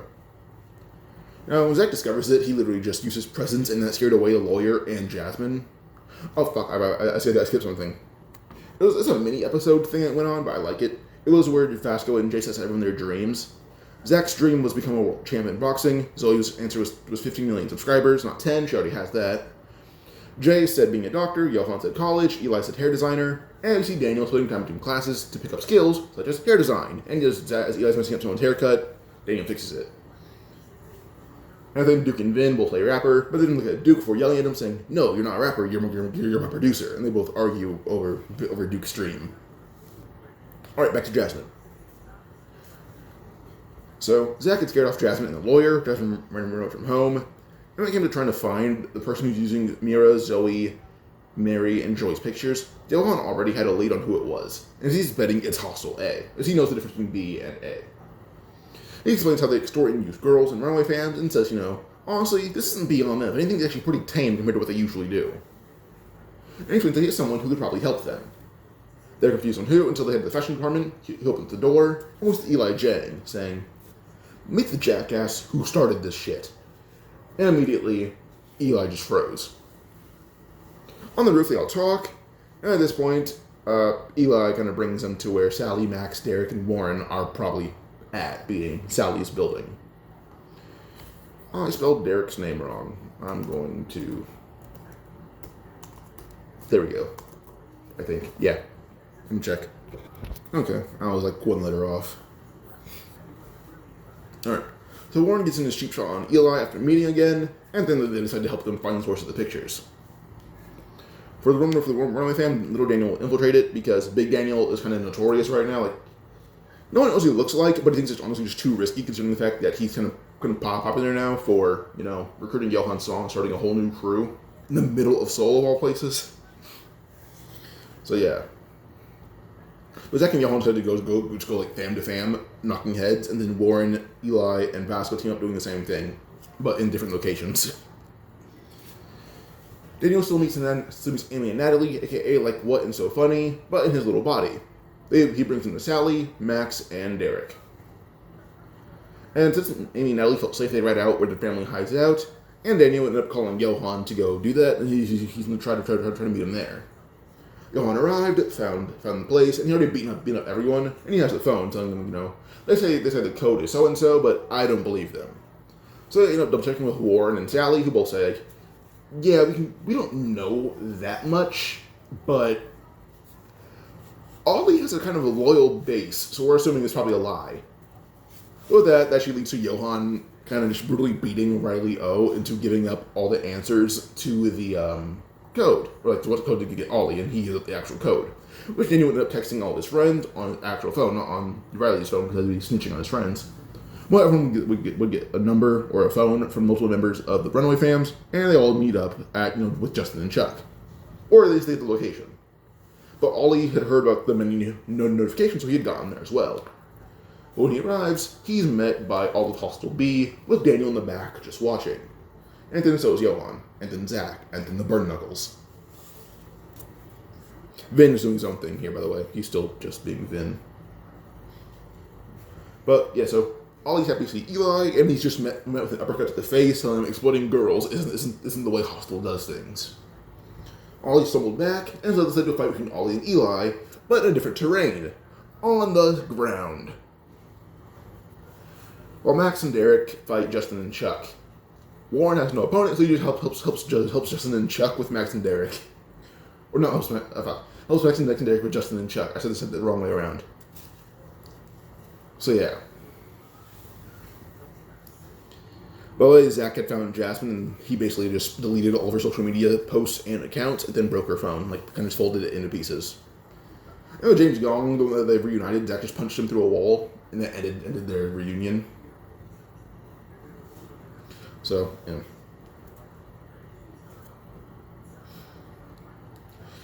But at the end of this, Ollie had basically got his memory of why, like, what the feeling he felt.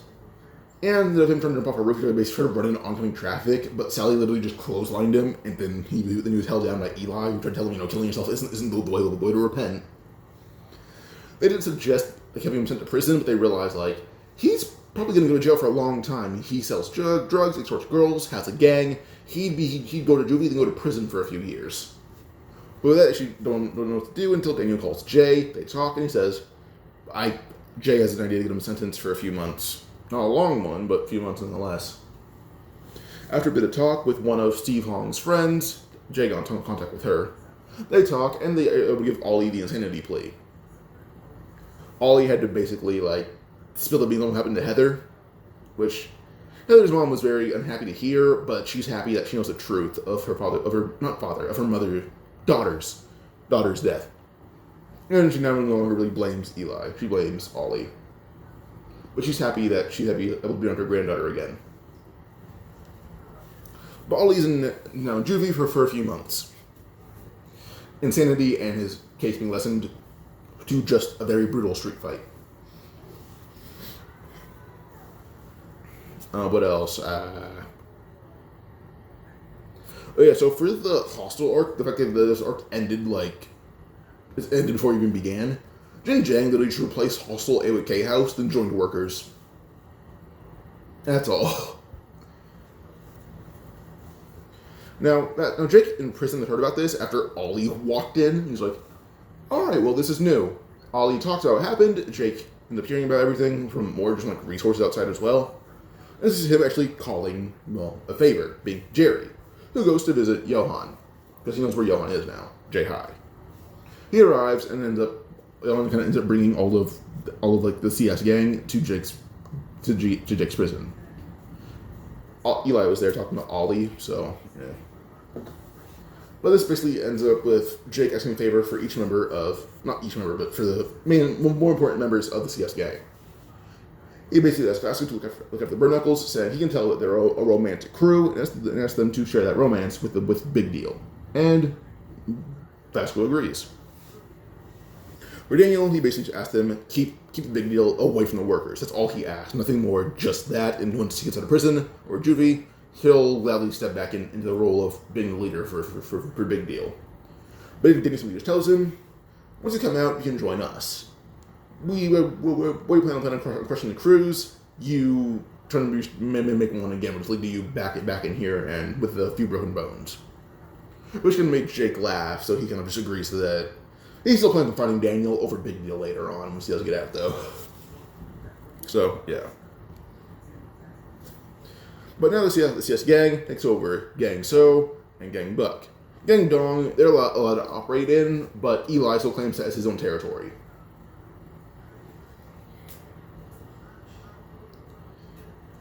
Now, the Chunliang arc is pretty similar, not like the backstory, the vacation to Chunliang arc. It's very similar, but Jace replaces Johan in this arc, as at this point, Jace probably isn't as strong as Johan is, but he's definitely stronger than every member of the Chunliang K-House branch. So when he arrives there, he basically just bodies everyone there with no difficulty whatsoever. Pause real quick. Okay. So Jace had also been using low-level breakdack Muay Thai. He's not as strong as Vasco is with Muay Thai, but he still learns under breakdack. So, what is this? Also, when it comes to characters like Brett Lee or Matt Kang, they're honestly not a threat at all. Let me think about this real quick. Hold up. When he comes down to fight, Brett Lee tries to use his thumbs to crush Jace's what's the collarbone. He gets him close, tries to crush him. But Jace takes advantage of being so close and would basically use the piercing intestines blow, and that knocks out Brett Lee almost immediately, or Matt Kang almost immediately. Brett Lee, I'm bad. I'm dumb with names. So Brett Lee is pretty just easily folded. And then Seth Lee kind of faces the same fate as Brett. Everyone meets the Tony fam, except for, well, Seong-ji, Soo-jin, Mary, and Vin. 2 of them are dead, 2 of them just aren't there. But when it comes down to that, they basically fight the Tony fam and they actually win. Like with MC Rice Bags, the guy, like fat guy with like a small stubble and glasses. When Zach fights him, Zach basically pounded his face into the sand over and over again. Other 2 guys are basically fought by Jay, who just kicks sand into their eyes and then proceeds to just drop them. By the way, I just forgot something. I don't remember if I said this. Johan isn't here because he's in Gang Buck retaking it. So he has a small break. He's just reclaiming Gang Buck and giving them to Daniel because he wants to study a lot. So every time he can't show up to battle, Gang Buck arrives in his place. So yeah. Back to Jay. Jay's fighting 2 other fodder members and basically kicks sand in their eyes. In the middle of them stumbling back, even though if they have glasses on, it went under it. Jay basically punched them both in the face, breaking their glasses. They stumble back, and then he would basically just put them both in like a chokehold, using strength to lift them off the ground as he chokes them out. As Jay does train a lot, he trains with Sophia pretty often because he needs to be strong to be a part of the gang. So he heals them both up in chokehold, barely does so, but they both end up fainting. And Jay's tired because that took a lot of energy to hold 2 people up with 1 arm each.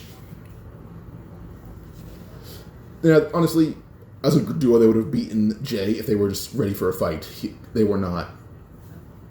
And MC Slash tried to just grab Daniel, but he is 6'7", trying to lift him off the ground did not work. When he tried to... Pause. Okay, sorry about that. So when MC Slash tried to basically grab Daniel and lift him, didn't work in his favor. Daniel would basically grab him by the arms and just bend until he quit. He didn't break his arms, but they were on the verge of snapping, so, yeah. So they ended up kind of besting the fam. Daniel kind of just did it with no effort. Like, dude's just in a tank top and a Speedo and just almost broke the guy's arms because they're going to be swimming. The entire hostile arc to the 4th affiliate is spent as a training arc, and Daniel kind of expanding his skill levels, so hold up real quick. At this point, in terms of martial arts, Daniel can use all forms of boxing, combine them into his own form as well. Muay Thai, being breakdance Muay Thai, Sistema and Kaliarnis, Kyokushin Karate and Capoeira. He doesn't know how Warren fights, and he turned that into Jeet Kune Do, so that's 7 martial arts. Then what else? He saw Ollie and Eli fight, so when I count Animal Instinct, he can use that as well. He just probably wouldn't. That's not his way of fighting. What else? Yeah, so far that's kind of it from off the top of my head. Well, actually, and judo and wrestling and jiu-jitsu. So that's like 11 martial arts. So, yeah. But by the beginning of the 4th affiliate arc, Johan would arrive, and he brings Ha Jun, Seok Kang, Han Jae-ha, Haru Seong, Ji Hyun, Yun Hyung, Chun Hak, Daniel, Taeho, Sho Yun, Jonggu, Uljin, and Se-chan. This is before quest system even began and as like a manhwa. So at this point they're much weaker than Cho, to the point where Cho Yun might not even have a system yet. So, yeah. Because you honestly just say there's no system because Cho Yun's system seems inherently evil compared to Soo Hyun. I'm just saying they have a lot of latent potential that can be unlocked. Plus, being around characters like Daniel, whose body is constantly evolving to win, like, I could probably see Cho Yun's system punishing him constantly, and same for Soo Hyun, who's going to join later down the line. So honestly, I don't think it would work out in favor to have them have systems because they'd lose to Daniel too frequently, and they'd be punished a lot. So, yeah, that would kind of hold them back. Alright. But, when it came to Daniel versus Gun, that happened, and Daniel still went to UI, but Daniel was much stronger and actually beat Gun this time around. It wasn't like Gun went into Raging Beast mode, it's the fact that he was like pummeled through dozens of floors to the point where he couldn't even move his body, which was genuinely too injured to move, even if he did go into his Raging Beast UI. So, once he beat Gun gave him the black badge once he had done the move. Then Daniel would go in as, a VVIP, while little Daniel got captured, quote unquote. He let himself be captured. So yeah. And although you have a relationship with the workers, kind of told them all about like every affiliate except for the first. This only one he does not know about. He knows about everything else though, which they all have on record now. But it's also like he might even be aware of Sino. I just realized that because he's the one who supplies like workers supplies him drugs. He also deals drugs. I can see him being the one who actually helps deals drugs to second affiliate and probably knows what they're used for. So you might be aware of like the second affiliate uses a lot of drugs, but I'm not sure on what. But it's a fighting arena, so maybe one of their best fighters. And Jake might be able to be like 2 and 2 makes 4 that situation. So I'm pretty sure he has his sneaking suspicion that Sinu's in second affiliate. Sneaking suspicion. So yeah. Daniel. Big Daniel is still a VIP. He's now kind of open about like fighting people now and like the affiliates because he's aware people don't know what he looks like. He kind of just was a bit nervous at first. That's why he didn't go as like Big Daniel throughout the hostel arc for like trying to find Jasmine. He's supposed as a VIP, but his guards are Silk Kang, Warren, Jae-ha, and Du Li. But he's actually paying Du Li to hide and pose as a worker once they're about to leave. And Du Li agrees to that because he's being paid a lot of money to do just that. But, what else? Oh, yeah. So, Big Daniel purposely fought Goo, got knocked out, and then he woke up in his original body. He would go out and proceed to basically just, like, he would turn off his stream. Mercenaries started walking into the room, but don't let Daniel walk up the barriers, which emulate gun using copy and punch through the entirety of the barrier. He likes every single mercenary in the area, beats them all, and should be streaming people. He already beat every mercenary on the floor, but by the time Warren arrived fighting Manager Kim, it was basically a 2-on-2. But Daniel was too tired and actually had lost. Which is where we see UI again. UI would activate in Little Daniel, and he fights Manager Kim. Now he's actually losing with Warren until he actually would copy Manager Kim's CQC and try to use that to beat Daniel. He would use that actually to catch Manager Kim off guard. Warren would actually be able to actually knock out Manager Kim. And then Daniel would use a low strike, punching Manager Kim clean through the floor into a hole at the level of the building. And they all use that as a chance to escape, as Jae-ha and Seok Kang had basically caused enough of a distraction to attack more mercenaries to where they were instead of where Daniel and all the escapees were going. Well, not Daniel. Warren's holding up Daniel because he was asleep now. But Big Daniel had gotten up and arrived to help Seok Kang and Jae-ha. We're fighting tons of mercenaries, but also Samuel, and that as a combo were not enough for these two who are much weaker than Cannon. Like, they're nowhere near crew head level at this point. They're like not even executive level. They're training, but not enough. But he would basically arrive and basically just dust every single mercenary with difficulty as Warren would come up to help as well. But by the time Warren got up to the other floor, Daniel kind of had Samuel in a chokehold and was just choking him out. Samuel was trying to struggle, he couldn't. Daniel was just too big and too strong. Pause real quick. Alright, so when Tom Lee arrives, he is carrying Manager Kim. And then he sees like Gabriel and Robert were also knocked out by Daniel. They both just had giant fist imprints in their faces, seeing that they were knocked out with 1 punch each. We saw Daniel, who was just finally took out Samuel and kind of thought of him as a monster, which did lead to a small scuffle between the two. And just like 3 blows, he knocked out Daniel. Tom Lee is still a monster. Daniel is strong, but not like... Daniel surpassed the crew heads by a decent amount, but he'd still be dusted by the Kings with really no effort. So Tom Lee can dust him with like 3 blows easily. So, yeah. That was more time, sorry. Okay, I'm back. Eventually they end up going back down, and when Tom Lee tried to go through all of the old workers' files, he realized, because he was paid to make sure everything was retrieved, he realized that, well, Daniel and his friends took everything.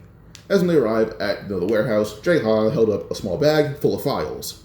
So then Silk had to take a loss so that when Daniel arrived, he distracted him for long enough to get the files. They would have lost regardless, but Samuel would have had a hard fight. Because, Silk and Jae-ha, one's grappling, one's kicking. So when Samuel was grabbed, he would face kicks from hell. He would have won still, but he would have been drastically weakened. They needed Daniel to put up a long fight. Well, kind of. But yeah. And when Jake got a juvie, so was Ollie, since Ollie's case was tampered with. He did not get a long prison time. It was a street fight and a mental instability plea. When Jake arrived at the Big Deal Street, seeing that Vasco was there, talking with linemen and helping him for fitness, while in the background you see Zach and the Burn Knuckles, and he's forcing them all to basically just try to deadlift giant boulders. The only one able to do it is Brad and Jason, who are both barely surviving this. And then we end up seeing Jerry, who's in the background, punching Zach in the face, and then Warren jumping in to fight, as all three of them are just fighting, because why not?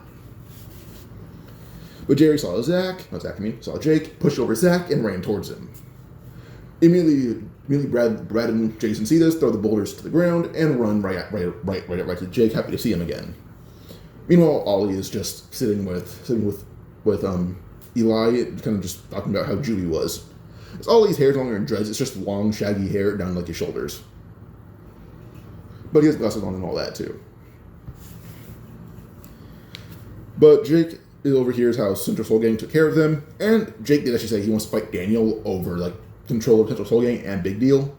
But when the fight between them both began, Daniel already, as before, his body basically evolved to win, and he does not prolong fights. So, when that Jake tried to go in for a simple punch, Daniel really grabbed him by the neck and just held him against the ground as long as possible. Jake cannot overwhelm Daniel's physical strength. Even if he tried to go all out, getting Daniel off of him is a struggle alone. So he should just choke out the moment the fight begins. So yeah, they just said, I don't have time for a long fight, just end it. And he did. So yeah.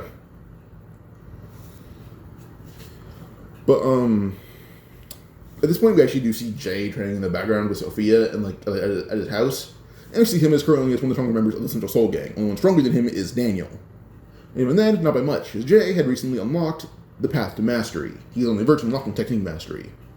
The reason he beat Daniel is because one reason Daniel would beat him is the fact that Jay does not have as much endurance or stamina or strength. The only thing that Jay has on Daniel is speed and basically battle IQ. That's about it. For the third affiliate arc, Jake doesn't jump in. In fact, Warren and Jace do. Warren jumps in, basically claiming to manage construction can't pay bills, so he's going to do this instead. And then Jace, no one knows who he is, so he's able to jump in freely. By the way, I have a ranking for the crews, for the CS gang in terms of power, in order, or kind of, but it doesn't start to the one night arc, or the third one night arc. I'm not sure. So, Warren and Jace are another affiliate in place of Jake and Johan. VV is obsessed with both of them. Warren's cute, Jace has nice ears. Now, little Daniel goes as a VVIP, but a month early, since he didn't need to train Sophia. Instead, he actually has another plan that he's using Johan, Zach, and the Hostel for. And Chun Liang, we see Ollie, Eli, Max, Derek, Johan, and Zach. And in Chun Liang, they would arrive in the mountains to find Vin. Vin's training, and you ask, what are you dumbasses doing here? And Zach simply just says, we want Chun Liang. We need a place away from the workers, and we figured, why not here? Really, Vin would charge Zach, and Zach would jump over him. Zach would clear him, but Vin tried to reach for Zach's leg, kind of just grab him midair. While they tried to do that, though, we end up seeing Max and Derek appear, or Max locking Vin's legs, and then we see Derek do that with one of Vin's arms. His other arm is still free, but immediately it ends up basically being useless, because from behind, Johan would appear and kick him basically between shoulder blades, knocking the wind out of him. As Vin's arm fell, we end up seeing Ollie jump in, slamming Vin's head in the ground full force. Vin would recover, only to face a baton, retrace the dome, and gets knocked out from that. They proceed to basically dog the Chun Liang fam, and Ollie hasn't fought in a long time, which is dog the Chun Liang fam on his own and have fun doing it. But they weren't really much effort to him, they were honestly just fodder. Vin is too, but Now, eventually, this society, Zach decided to offer them money to actually work alongside them, not be under them, but work alongside them, and let them have Chun Liang, which they agreed to. Pause real quick. Okay, I'm back. So yeah, Zach kind of buys off the Chun Liang fam. After affiliate though, Vasco doesn't get paid his 500 won, and he demands payment. Oldface would step in, trying to fight Vasco, but with one uppercut from Vasco, Oldface is launched into the wall with a giant crater being made. Huang Ho steps up, but Vasco just used a low kick and just shatter Huang Ho's knee horribly, and then just use one hand, lift him up by the belt, and slam him on his head as hard as he possibly can. In his demands, he's like the one yelling, I want my wand. But Jason would run over, slap Vasco across the face, peg him, and tell him, go wait outside, you're ruining the plan. Vasco's a bit nervous, but then Jay says, you don't do that, you don't get to see puppies again. And Vasco right now almost crying.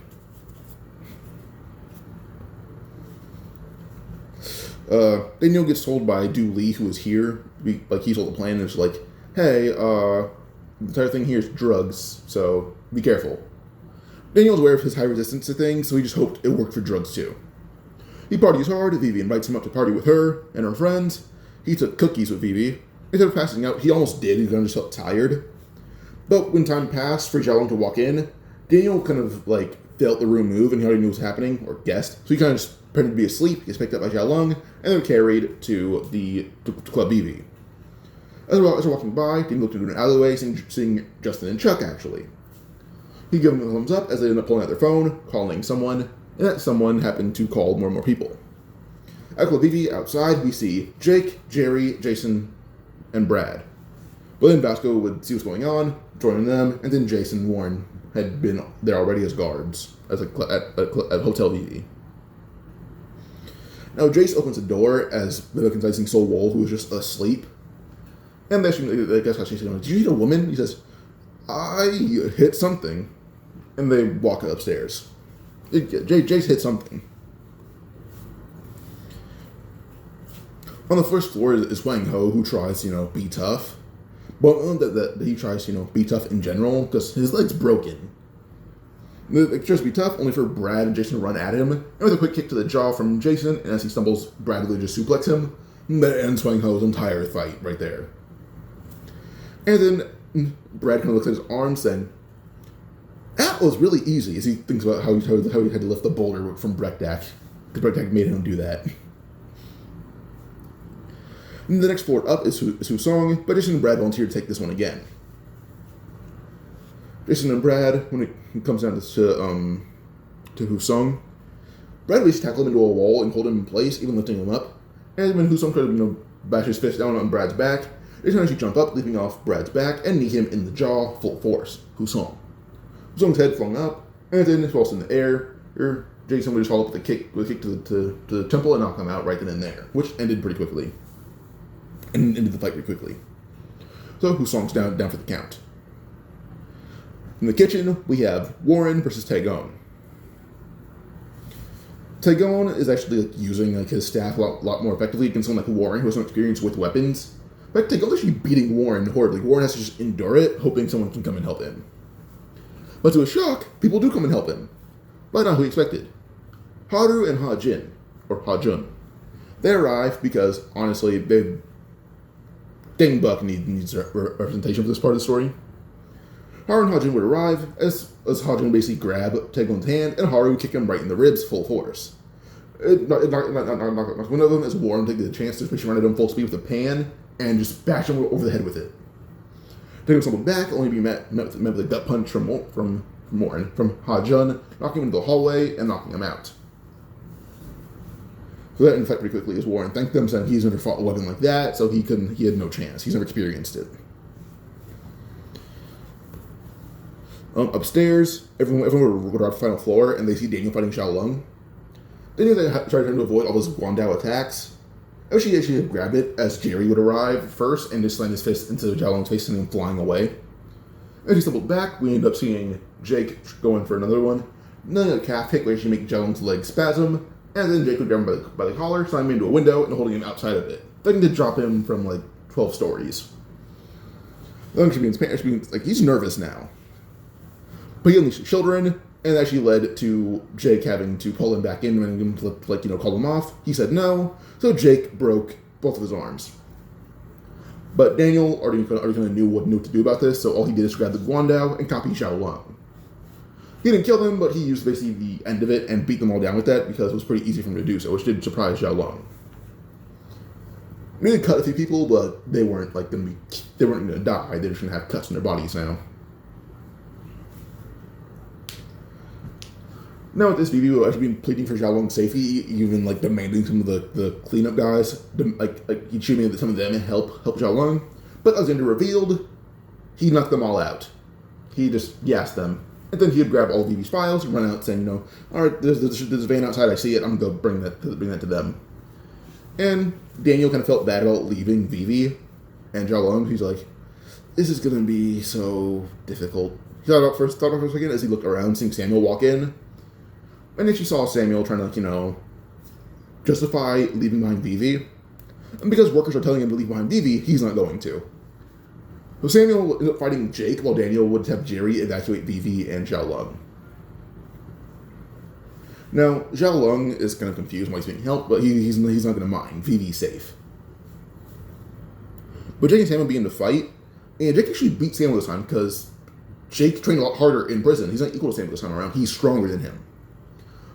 Samuel even tried to use his heat mode, but Jake would have the ability to see invisible attack. He busted out his whole gap young mode, like the invisible attack seeing ability, would actually just increase his perception against Samuel, and he beat him a lot easier this time around. Post Samuel's defeat, Jake ends up leaving. So, yeah. Now, they end up going outside to a van, where Justin and Chuck are driving. They open the door and let everyone inside, and then they end up driving off to Chunliang. Now, Vivi honestly thought they would be tortured or interrogated, but to her shock, Xiaolong's getting his arms bandaged up and put in like splints. Daniel finds out about Pung Song still, the place where his mom was, messed with, drove insane. But since his mom's fine right now and her eyes are better, he's not as mad, but he kind of still is. Daniel meets DG, but Daniel was still told to reunite the former crews, but he kind of just told DG to, mind your business. So, yeah. Now we have that one meeting where that's called, and it's basically Eugene trying to use Gun's name as bait instead of Ollie, because Ollie's alive and well. But he would invite Hostel and the CS gang. Daniel would arrive with Zach, Vasco, Johan, Jay, and Jake. And Jace. Jace kind of is there for Vasco, because Vasco doesn't know what the fuck's going on most of the time. But Jay has a button on his shirt that's secretly a camera, recording the entire interaction and streaming it to, Stephen Hong. Now, workers reveal that they have we have Charles Choi's weakness. But Daniel would surprise Eugene by saying, okay, I'm back. So, we do a small flashback, I believe, to before the meeting, where Daniel was in Chunliang. Big Daniel. He was looking around, kind of just curious, and he had been talking to a few residents. And so he just wanted to get to know the area. And he'd heard of a few rumors, like the previous, quote-unquote, king of Chunliang, he had a lot of gold, and no one knows where it is. Daniel tried to go to the guy's mansion, just to look around the rubble, Shin Chung's old mansion. Looked around and was confronted by a lot of people in tiger stripe-esque suits. They tried to fight him, only for the fact they realized, this guy's a tank, so they go all out, and Daniel actually would lose for the first time, in his opinion, aside from, his first encounter with Gun. We had to be rescued by Vasco. But he actually does get beaten by Jin Young's action squad. And then when reporter Kim finds Daniel, he's like, I don't know what's going on. I'm looking for gold. We're dumb. They expose everything to Daniel because he's already in too deep. As they talk, he brings up his entire crew, and he has to introduce them to everyone. And little Daniel's on the couch asleep. He's like, oh yeah, that's other Daniel. Zach's suggesting, should we wake him up? Daniel says, if you do that, I'm gonna hit you. So Zach just steps back, and reporter Kim mentions, holy shit, you brought him to us. What do you mean he brought you? What do you mean? He's like, we're Jin Young, we're part of Jin Young, we're part of Gabriel's Fist. Those guys back there are part of Jin Young's action squad, part of Gabriel's Fist. That's Jin Young's nephew. He's the heir to them. Daniel's jaw dropped because he's the heir to something. Big Daniel's jaw dropped. He's little Daniel too, so yeah. He's surprised that she asked him, I'm kind of his boss right now, just care if I'm not gonna give you orders, but we just care if you just joined up with us. We'll just ask for small favors, such as help training. Reporter Kim didn't mind that, and so Daniel kind of just asked a lot of questions about what's going on. First, James Lee, because that's the big question he does have, because the body he's using, that's the identity of the body, James Lee. Reporter Kim tells him about James Lee. She tells him about everything she knows, even to where Jin Young is. Daniel also relays that info to Ollie Ollie Wang, because why not? So any question that Daniel kind of has, aside from the second body, is answered. At this point, like the first generation flashback, that we're saying, not first, second, fuck. Those Zero-Gen flashback we've been waiting for, probably happened to them right here and now, because reported him answering every question they have. So it came down to, like, Eugene talking about how, we have Charles Roy's weakness. Daniel, everyone there knows that except for Vasco, because he doesn't understand the conversation at all. He's dumb. Everyone else is like, we have the worker's weakness. Steve Hong, who's watching the stream via Jay's pin, is like, they know the weakness? And I was like, yeah, we know Charles Roy's weakness too. He had Gabriel Kim killed. James Lee and Kite Kim. The dude in Mexico. Eugene dropped as he didn't even think about thinking far ahead. He's like, I know it's James Lee. I didn't know his accomplice. He's like, I did. That explains how he knows, but the second affiliate is. The first affiliate is, he knows where Jin Young Park is. He's like, I have all the cards that you have in spades. You can't bring me shit that I don't have. Eugene even tried to pull the Sinu Han card, and Jake spoke up saying, the drugs you give to the second affiliate go to him, don't they? You're trying to sedate him like you did Ollie Wang. Eugene immediately just yelled, meeting over, get out. And immediately, everyone leaves. As Eugene is like sitting down panicking, we're realizing like he has no control over this situation. Every card he can play, they can play too, and play it better. Steve Hong, meanwhile, decides to fund the CS gang because they are playing a major role in Charles Choi's downfall right now. He's excited. But as Daniel's leaving, he does like tell Eugene, your crew will be erased, and you'll be erased with it.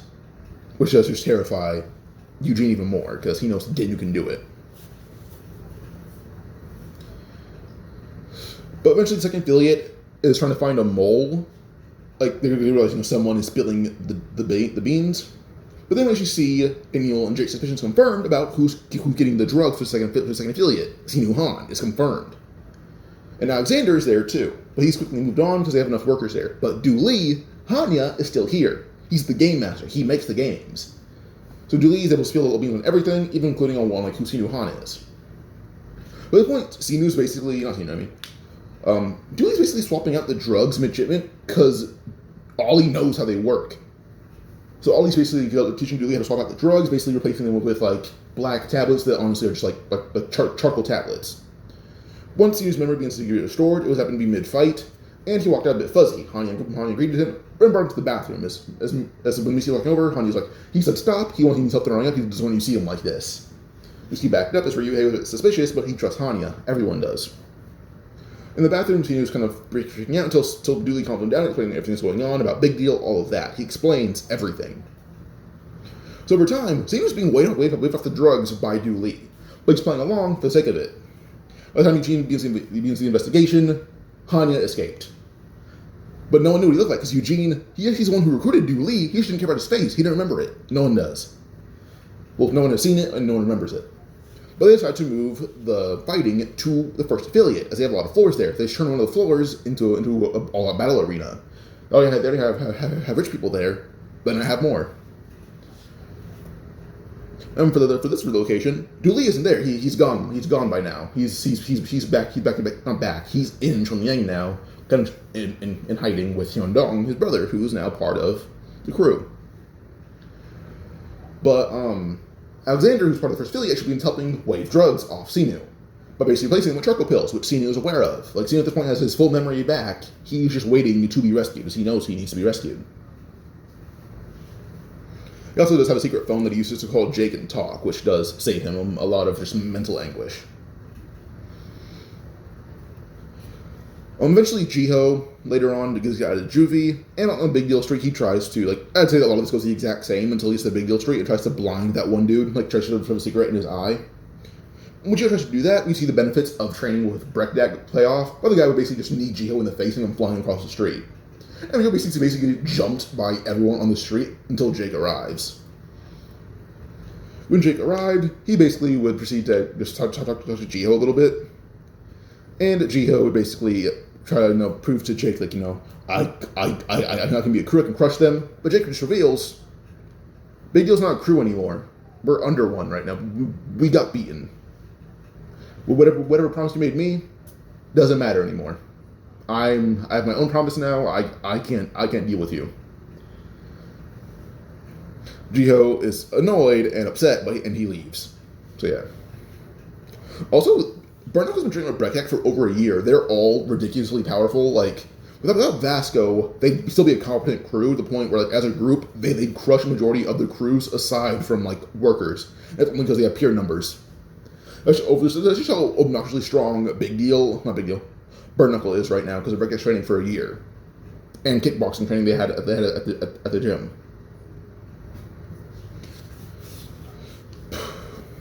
Now, what else? Oh yeah. By the time on arc, Hudson would approach Johan asking for, gang buck. But Johan says Gary simply just says no. Hudson asks, is that a challenge to a fight? But Johan simply says, I'm not in charge of getting buck. You can't ask me. Ask someone else. He just walks away. Reason being, Johan's eyes are still in danger. He's already on a waiting list. He's pretty high up. He's doing a surgery and soon, but he can't risk it right now. So he just says, I'm not in charge. Hudson tries to find someone else, but the moment he tried to, look around, he's confronted by Seichon, Cho Yun, Daniel, Jae-ha, not like Daniel Park, Questism Daniel, the one without a last name, Jae-ha, Seok Kang, Soo-hyun, and Ha-jun. He's obviously kind of surprised that he's surrounded this much. At this point, they're all roughly about crew head level. Well, probably not Soo-hyun, but everyone else relative to a crew head. I'm talking about early crew heads, like... We're not early crew heads. I feel like they're all relative to pre-prison Ollie, which a majority of majority of CS Gang has surpassed by now. But they all fight Hudson. Pause. Okay, I'm back. So they're all relative to like pre-prison Ollie, and I have faith that Hudson is like probably relative to Ollie, if not a little bit stronger at this point. I'm talking about pre-prison in this one. So it actually does lead to Hudson fighting all of them, and he does lose. Like two of them versus him probably end up in his loss already, but 7 of them, no, he loses horribly.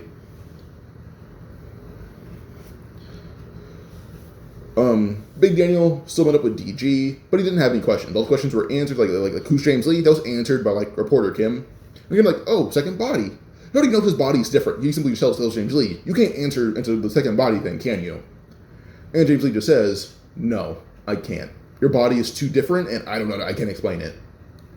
So, one question's already been answered, and then DG can't answer the other one. He just doesn't know how to. So yeah. In Gangdong, Ollie basically resumed control because Eli didn't want it. Plus, he's actually kind of made a promise to Heather's mom to keep Yenna away from all of it, so having Ollie in control of Gangdong is the right choice. Ollie is off drugs, mentally stable, and he actually used the Runaway Fams to start the hostile fruit business earlier on. Is going on right now. And Ollie's the manager because he's an actual genius overall. So, yeah. Plus he did a deal in drugs. He knows a lot about sales. But we used to see Jackie fight Max and Derek, and it was actually a much harder fight because these two still train a lot, and then Justin and Chuck would jump in. Jackie still beat the 4, but he's barely able to stand by now. But Ollie, who pals around with Max and Derek and Justin and Chuck sometimes, he's kind of just mad to see his friends be beaten. He's like, he just walks to Jackie saying, don't fight anymore. I did it once with that Chong group, but they're not strong. It wasn't a fight. But let me ask you, are you a challenge? Jackie should try to run away knowing he can't fight anymore. He is too tired. But when he took one step, his leg is grabbed and he's flung around by his leg. Our bus stop he was at is just destroyed. And then when Jackie kept trying to crawl away, this actually led to Ollie grabbing him by the face, slamming him into the hood of a car over and over again until his face had a perfect dent in the car. Ollie held up Jackie's very belly beaten face and just said, "You want a challenge, but I made art." And then slammed Jackie's head clean through the hood of the car until there was just like his head replaced the engine. Eventually, we do see Hudson return to Channing, and then we end up seeing like a few girls from the Runaways bringing Jackie to Hudson and Channing, and Hudson would just say, "Ding Dong was a bust," or "Ding Buck was a bust," and then Jackie would say, "Ding Dong was a bust."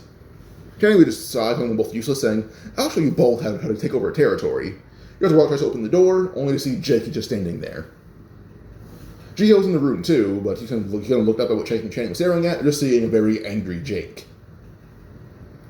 As he holds up a random on fodder, saying, "You want Gang So."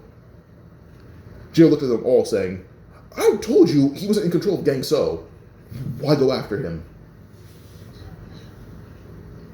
And with this, that she kind of led to Jake threatening Jiho, like dragging him outside, and Jiho would see another guy in the hallway, another guy from Juvie, not Yu Gyeom, like I mentioned before.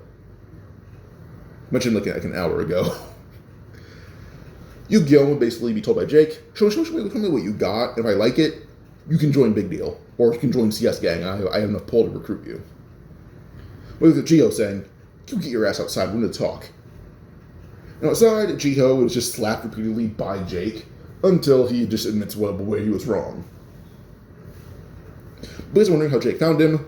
When Ollie had beaten up Jackie, he took his phone and just found the address and just gave it to Jake. But outside, Jiho would see Ollie just sitting down, just smoking, as he doesn't do drugs anymore, but this is just to occasionally help him not relapse. It's occasional, but still not good. Now, as Jiho was being slapped, someone walks over, that being Darius Hong and the rest of the backdoor gang. And Ollie, he didn't find Darius in Juvie, because Darius avoided him like the plague. He didn't see Ollie nearby. So no, the reason Darius is in Juvie is because he SA'd Ollie. The reason Darius is in Juvie is because he assaulted Ollie. Sexually, that is. Well, that Ollie saw Darius, Jake would laugh, saying, "You can avoid him in Juvie, you can avoid him now." As immediately, Darius' face dropped as he looked over to see Ollie standing next to him. And before backdoor knew it, they were all across the street as Ollie was in an alleyway pounding in Darius' face with as many bricks as he could find. And he actually would kill Darius. No one knows he did it aside from Jake and Jiho. They walked downstairs in the room where Yu Gyeom and Channing were fighting, and in Yu Gyeom's hand was Channing's tattoo gun, like it had been impaled through Channing's tattoo gun. But Yu Gyeom would actually crush it, and when Channing tried to, attack, he was kicked right in the knee, like his knee is stomped on by Yu Gyeom. Channing yells in pain, falling back, holding his knee. But then this led to an overhead punch from Yu Gyeom punching Channing's head through the wall. And Yu Gyeom would just say, "I don't know who Goo is, but his acknowledgement does not mean shit to me. I don't care if he acknowledged you. I don't know who he is." And he just walk away holding his hand, like wrapping it in a bandage, like his hoodie, or his jacket, whatever you want to say. Jack kind of just laughs as he grabs Jiho, saying, You're going to be coming with us, as he just drags him to the Big Deal Street. Now, as they're leaving, they're confronted by Tae-Soo Ma. And when he sees the number that happened to Hudson, Jackie, and Channing, he does try to fight Jake, Ollie, and Yu Gyeom. Now, he does fight them, and it was a pretty close fight. Kind of, mainly on Jake's end, because he had 100% of his energy. He still beat them both with, minimal mastery. Beat all three of them minimal mastery. But, this took a little bit. They performed better than Daniel, Vasco, and Zach did in canon. But when James Lee arrived, Tae-Soo fought him. He lost, and, yeah. Now, when Tae-Soo woke up, he was on the Big Deal Street with Hudson, Channing, and Jackie. He was pissed, and he looked around, kind of wondering where he was. But he heard Daniel and Jake talking, where Jake had actually asked, saying, we should recruit the big guy. I think it's a good idea. Daniel kind of said, maybe, but then Tae-Soo would burst out, and then said, hell no, I refuse to work under you second generation brats. But before Tae-Soo could finish his sentence, he's punched right in the face by Daniel, sent flying across the street. He had blocked it, but he knew if it hit him in the face, it would have been it wouldn't have been knocked out, but it would have been a very, very, very painful punch. Then Daniel says, we wouldn't be working under him, we'd be working under me. So, if you want to say no, can you take me in a fight? Daniel very well knows he can't beat Tae-Soo, but he knows he can as well. Tae-Soo and Daniel fight, and Tae-Soo does beat Daniel. It was tiring when he did it.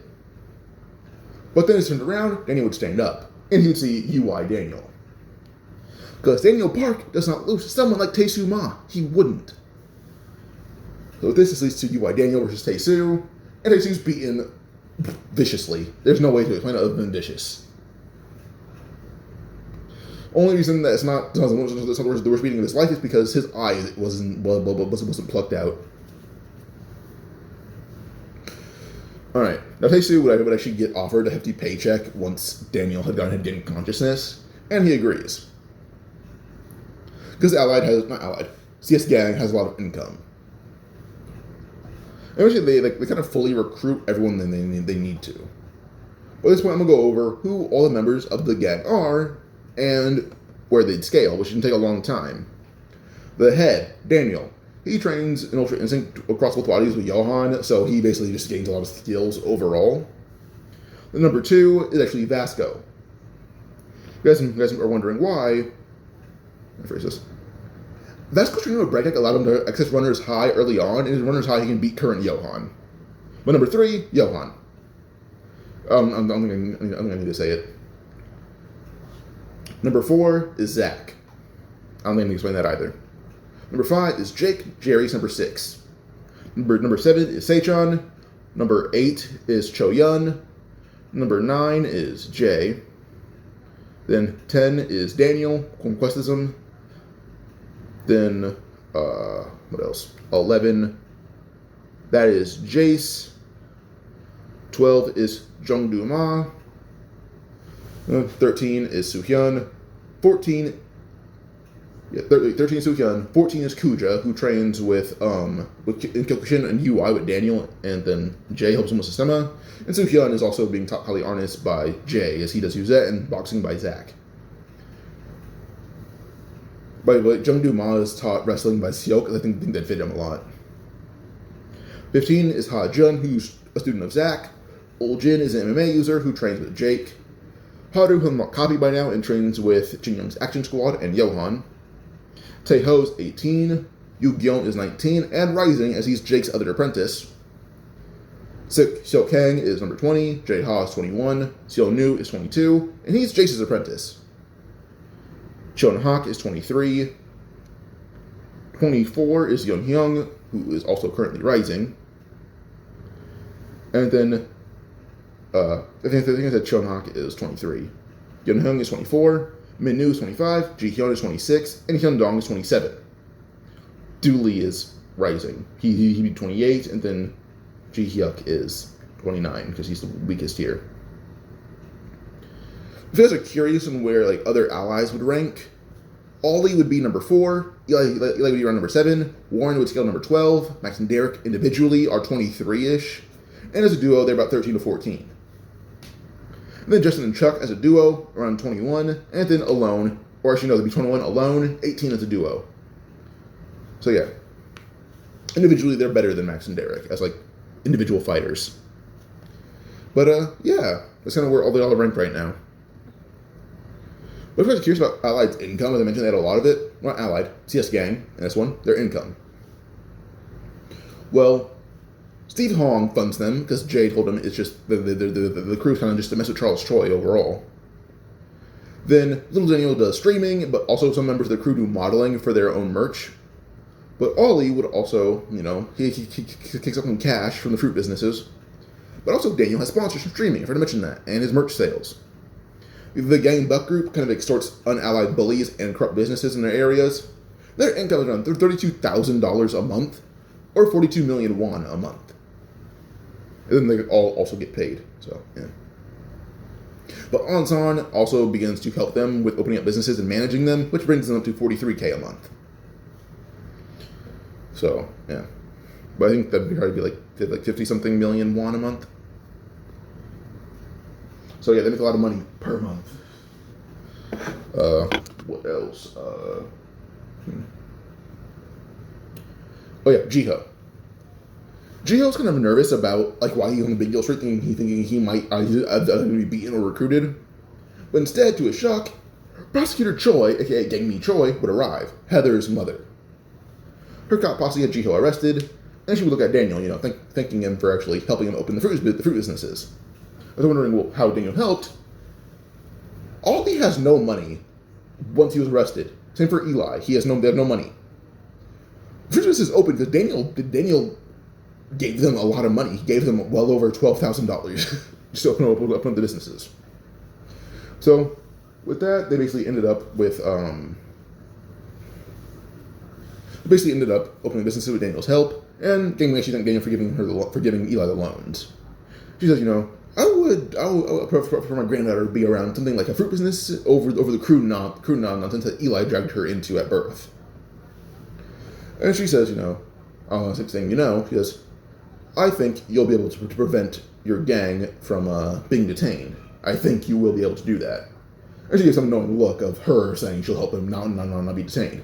Because she thinks he'll be able to stop all crews. So she thinks he'll be able to end them all.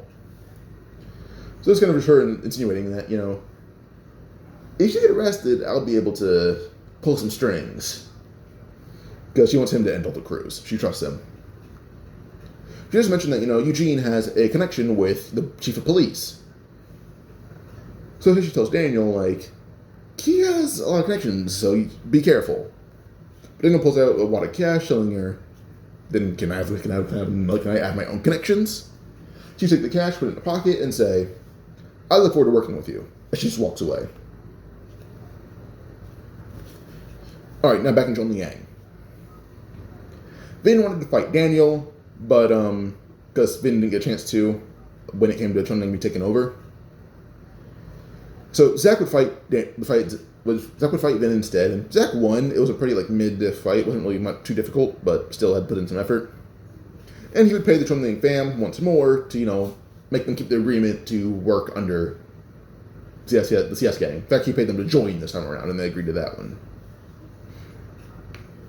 He would still fight Daniel, finding him, and Daniel would literally just one-tap Vin into the ground with no effort at all. Vin is just too weak for Daniel at this point. Who's base king level. He could contend all the out-of-shape kings, aside from Ji Chang, and that's probably about it.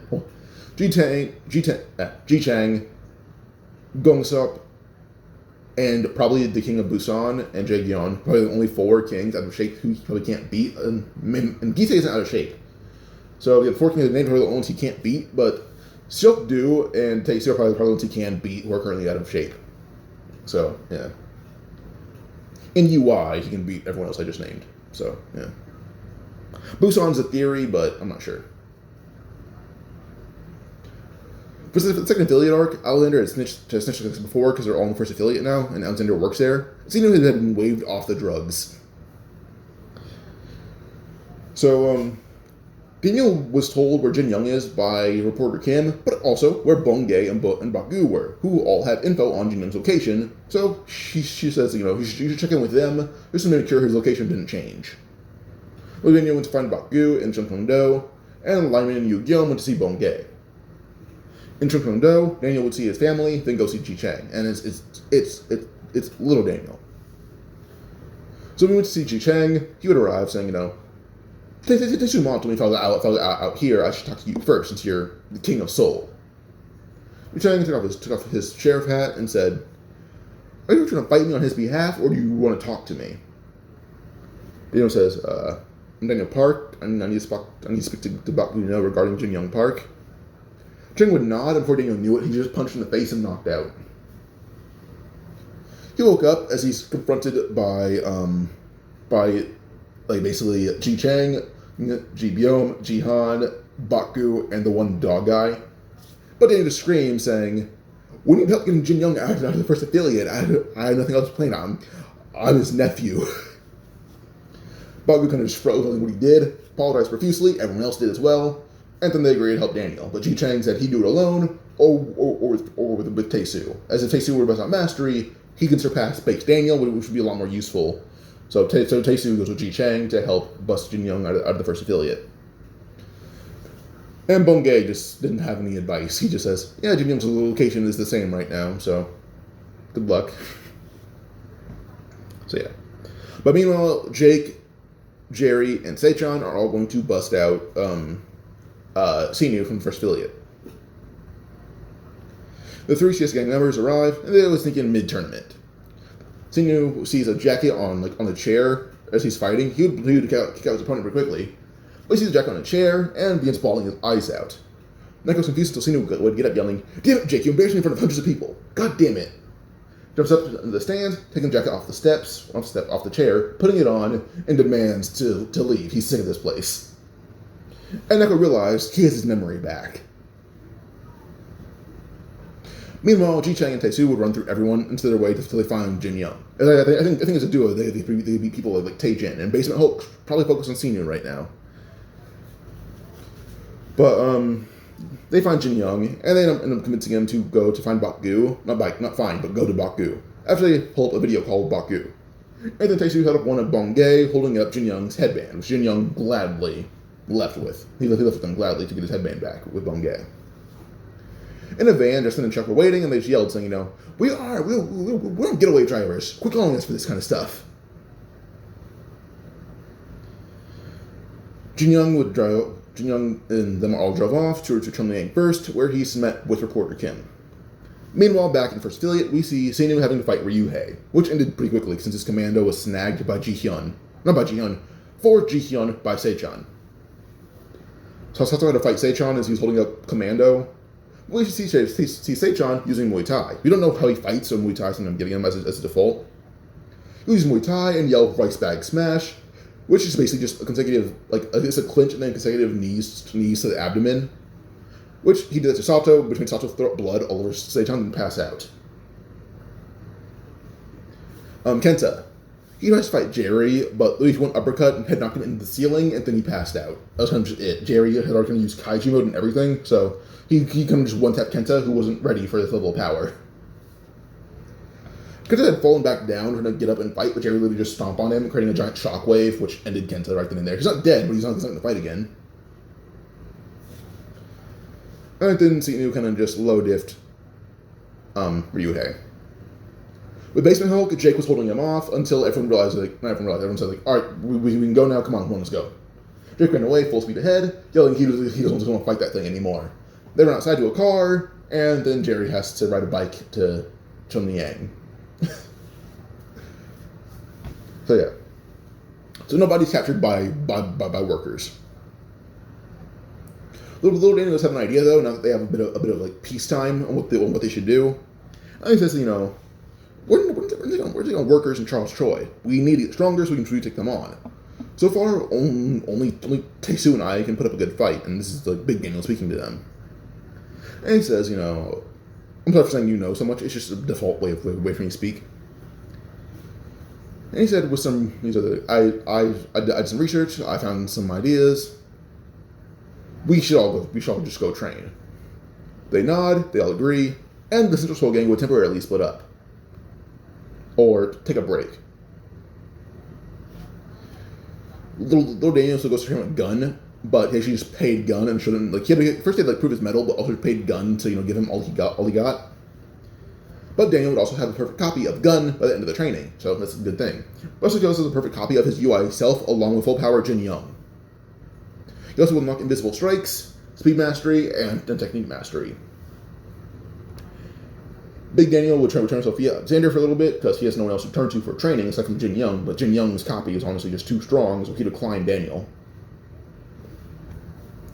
But Sophia realized that Daniel was just too strong, so she sent him to Jin Chol.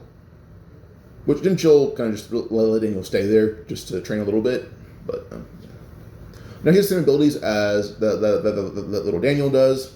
Also a perfect copy of Jin Chol with all levels of mastery. Not like Gabrielle level mastery, but he has all mastery levels now in his big body. Zach and Ha-Jun were sent to Gyeongsuk by Tae-Soo.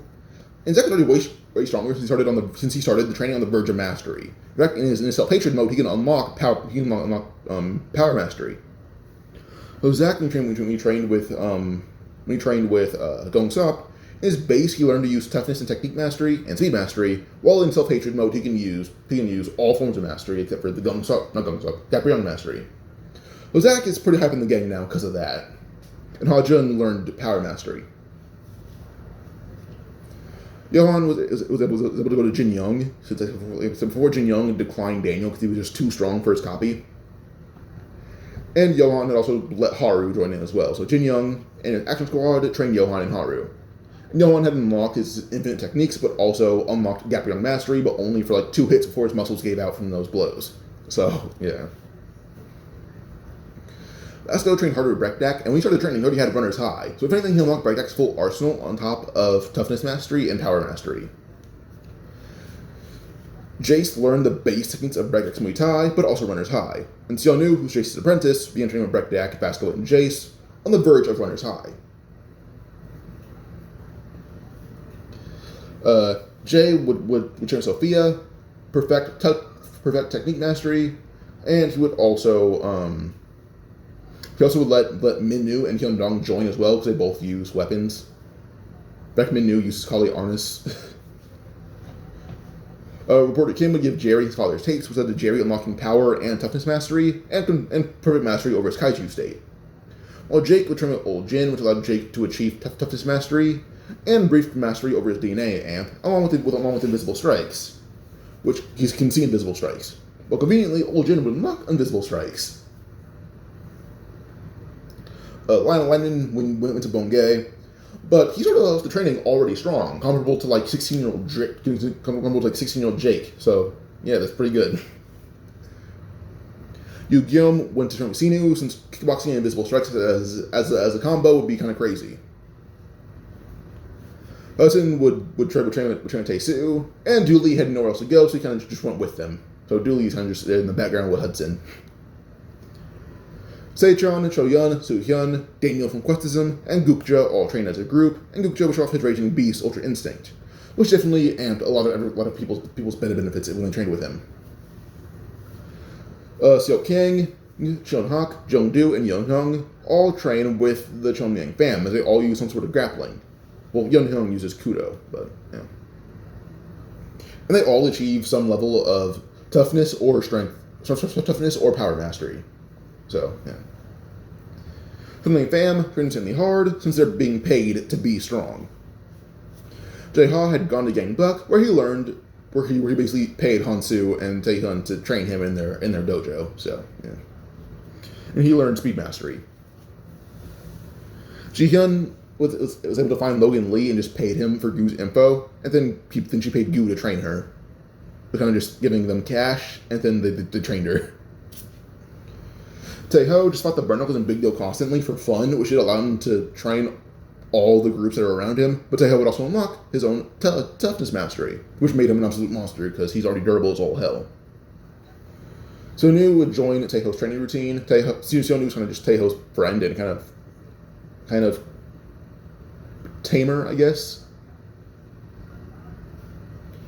Ji-Hyuk was kind of just forced to work out in general. Xiaolong here had fully recovered and trains with the members of the action squad now, Jin Young's action squad. For the hunt for Hostile, they still get blackmailed into joining, and got mainly they'll blackmail them of like calling CPS for Yenna, which made Eli kind of just join. But Ollie had escaped their beating with Tom Leans and stuff like that, and then he left with Justin and Chuck. When he did escape, he actually went back to gun with little Daniel, so works out. Eli and Warren were strong to begin with, so it came down, except for Max and Derek, who also had beaten Robert and Gabriel, so Max and Derek are allowed to join in with the whole 5th affiliate thing. But Justin and Chuck went to Taeho, because if they want to learn to fight like monsters, they need to learn to restrain one. By the end of Ollie's training with Gunn and Daniel, he unlocked toughness mastery along with speed mastery, which basically makes him an utter monster, because 1, he can't feel pain. 2, because of the fact he wouldn't even get damage due to toughness mastery, on top of the fact he wouldn't feel pain underneath that, basically makes Ollie unable to just be stopped.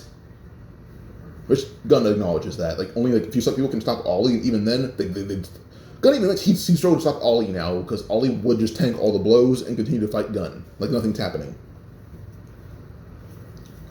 But just Justin and Chuck. With Taeho, they didn't really unlock a mastery. They did tap into conviction. Eli, when it came to him fighting Seok-Du, he started the training a lot. He started like his fights a lot stronger than to begin with. So I didn't think at the time he fights Seok-Du, he already has a level of mastery, or at least a low level of it. So when he fights Seok-Du, the fight is just him mastering speed mastery, and that allowed him to beat Seok-Du on his own. It took him the same amount of time to fight. do with Samuel, but Samuel wasn't here for the fight. But eventually the 1 month time skip ends, and they all unite at the Big Deal Street. Big Daniel looks around, saying, like, y'all kind of look smaller. But immediately we see Jake look up at Daniel, saying, you're a big bitch, aren't you now? You're huge. That makes Daniel laugh as he looks down at Johan, who's the smallest guy near him. And he kind of pick him up, kind of like how Kite did Jake.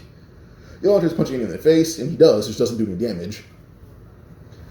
But Daniel at this point is probably the same size as Kite, so probably around 6'10", similar size to Jerry. But Daniel just got a lot bigger during his training. So yeah. But Samuel in this one is still snitched, but he, instead of being a hunt for big deals, a hunt for workers now. And they all know where to find the affiliate, because Samuel is kind of there, kind of the head of it sometimes. Well, he's the head of the fourth affiliate now, but yeah. But more rankings. Yay. Alright, number 1, Daniel. Easy. Big Daniel. He's number 1. Number 2 is Jake. Get background mastery, briefly able to control when he uses it. Puts him above Johan, who's number 3. Number 4, Zach. Number 5 is Ollie, because he's joining here right now. Number 6 is Sinu. Number 7 is Vasco. Number 8 is Jerry. 9, Seichan. 10, Sukyun. 11, Choyun. 12, Hajun. 13, Kuja. 14, Daniel. 15, Yu Gyom. 16, Jungdu Ma. 17, Haru. 18, Oljin. 19, Hudson. 20, Seokdu. 21, Jihyun. 22, Taeho. 23, Jaeha. 24 is Yeonhyung. 25 is Jace. 26 is Cheonghak. 27 is Minnu. 28 is Seonu. 29 is Hyundong. Dooley is unranked. I'd like to include Jay. Yeah, I did. I'm sorry. Let's say Jay scales around like Questism Daniel, who's 14. Power scaling for the allies. Eli would scale around 14, shockingly. Only reason that Kuja, by the way, is above Daniel is the fact that he has UI, and Hajin is above both of them due to the fact that, like, let me face this. Hajin's Power Mastery basically allows him to pierce anything, so just the fact that his strength is overwhelming, the fact that they can't beat him. Like, one hit from him would knock Kuja out of UI. So, yeah. But yeah, Eli would scale around 14. Warren would scale around 18 of the crew, being Old Jin. Haru is even above that. Max and Derek would be 19 as a duo, and then they'd be unranked alone. They were just that weak to the crew. And Du Li is unranked. Hyundong is ranked.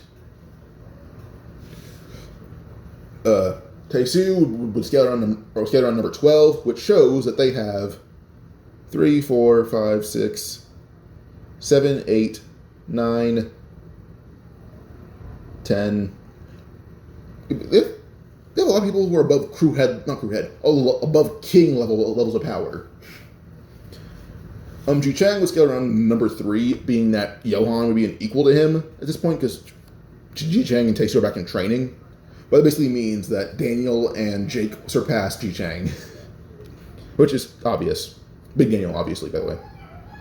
Jihan would scale around 24, 25, Ji Byung would be 27-ish, and Zhao Long would be around 17. So 17, he'd be equal to Haru, which means he'd be above Taesu right now. Not Taesu, Warren. I messed that up. They didn't close together. I messed it up. So far, yeah, that is it for the rankings. But for this, we go on to the hunt for workers. So this basically leads to the affiliate being taken over because it's only K-House. No one strong is there. Literally just let Johan handle it. He just walks in the building and walks out holding Jin Jang by the hair and a folder in his hand. The Johan handles the affiliate off screen. It wasn't really a hard fight.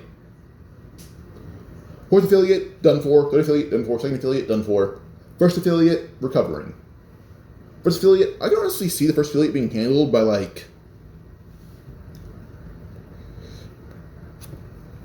Suhyun and Choyun. those two go handle the first affiliate. They don't have that system in this one. They're honestly just overwhelming forces who can use a lot of martial arts. So Gun would use Kyokushin, Systema, and boxing. And then Choyun would use Muay Thai and Capoeira. Same for Seichan. They both use that. But in the fucking dumb. In the first affiliate, they arrive and they proceed to fight. You know, the Tae-Jin was a pretty hard fight, but as a duo, they can beat him pretty easily. Jin Young isn't here, so there's no fight between him.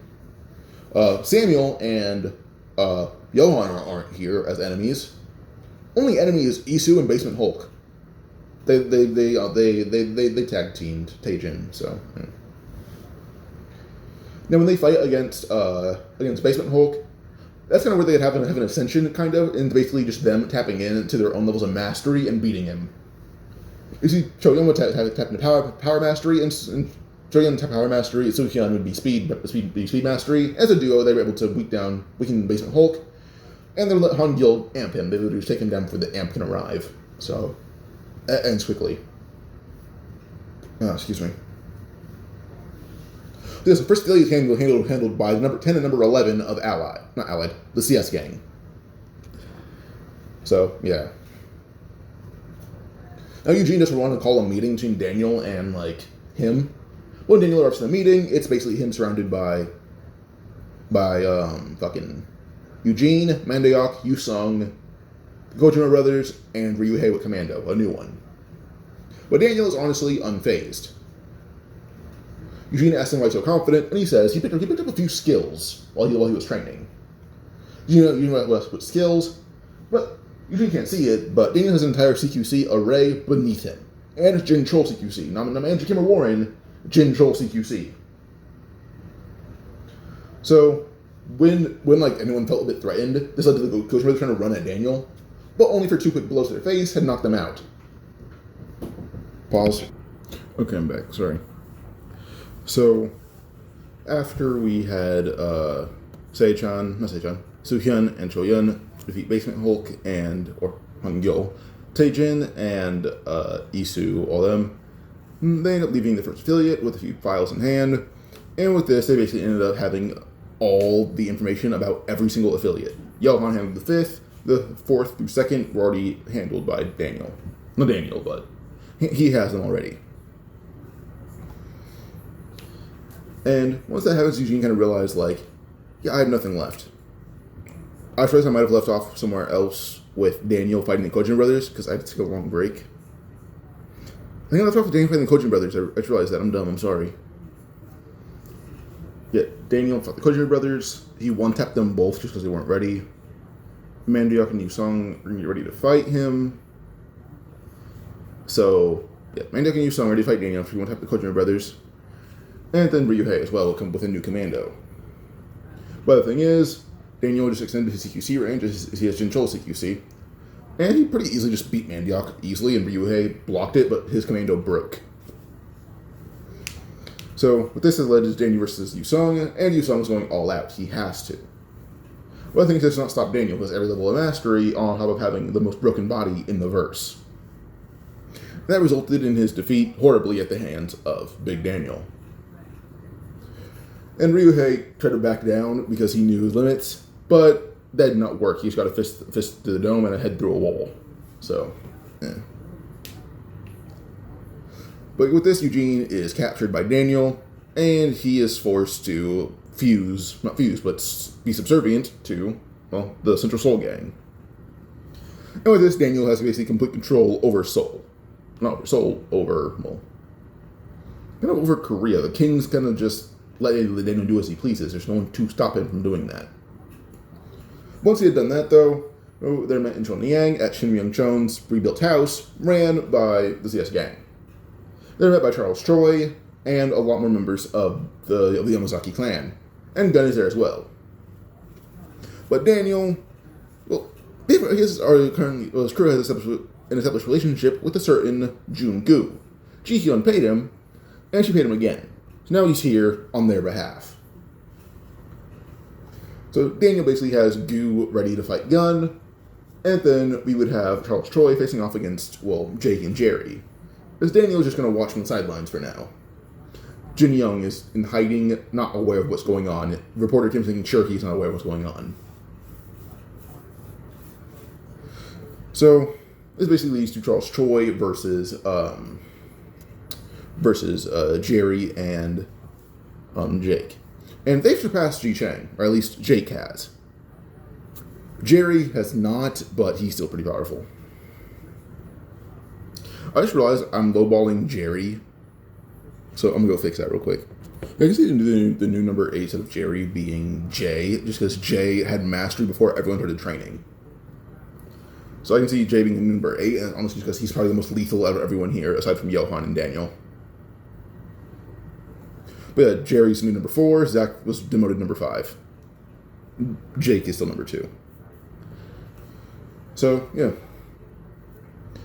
Now with this, when it comes down to Charles versus Jake and Jerry, as a duo, they're both still overwhelmingly powerful, which does result in the defeat of Charles. We'll suspect they're stronger in canon than they are like right now. Jake can control when he goes in and out of his gap round mode. There's a recoil time, but he can still do it. And then Jerry is basically just more unstoppable than before. And even if they can't beat Charles, Daniel's not forbidding anyone from stepping in. So you can step in anytime he wants to. Well, Jake can step in anytime he wants to. Anyone can step in, they're just not. So either Jake and Jerry win, or someone else steps in and they finish the fight with them. And then with Gunn, that's him and Goo fighting. And then if he's losing, we can have someone else step in. That someone else it's a secret friends. Taejin's the only useful one, aside from maybe Samuel, but even then I have Samuel below Taejin. So, yeah. By the way, Gunn is still forced into his UI mode, which is when Kuja and Daniel both step up. But it's not Big Daniel, it's Little Daniel. So Daniel kind of fell asleep sitting down. No one can tell, but he did. Little Daniel and Kuja step up, and they both enter UI. They can both kind of just enter unconsciously, but they're not in control. Daniel just woke up into the other body. So yeah. All Daniel did for his little body for UI is that it can target who is the enemy and the enemy's gun. Now Gunn's kind of slamming Kuja and Daniel. But Goo didn't fully kill himself yet. Like, he didn't do the whole impale to the chest thing. He was saved before that. So now him and his secret friends are kind of recovering until they step back into the fight and help. And they do. That actually does result in Goo killing Gunn, because Gunn was worn down until he left UI, and then Goo kind of just had gone. So Gunn's actually dead this time around. And then Charles Troy was defeated, and then everyone else who came with him, like the Yamazaki, are also defeated. But I think Tom Lee can probably be the one to step in here because he works for Eugene, and Eugene is now subservient to Daniel.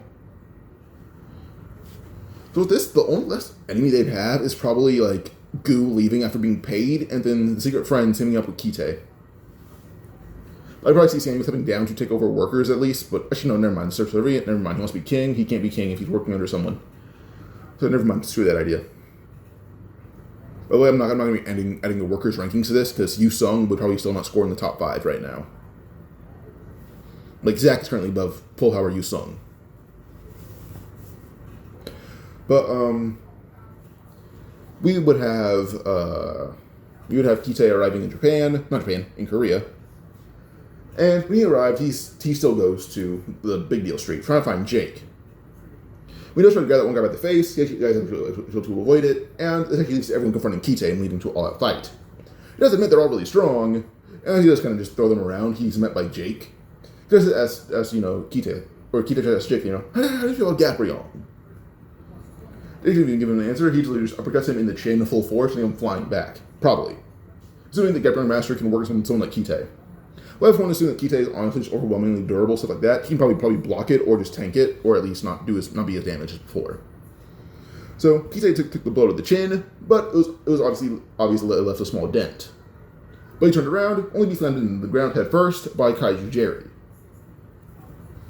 This did surprise him, and mid-fight, someone will actually arrive. That someone being James Lee. But he actually looks a bit wounded for some reason. He goes stand up, wondering why James Lee is here. And James Lee simply just says, he lost control of Korea.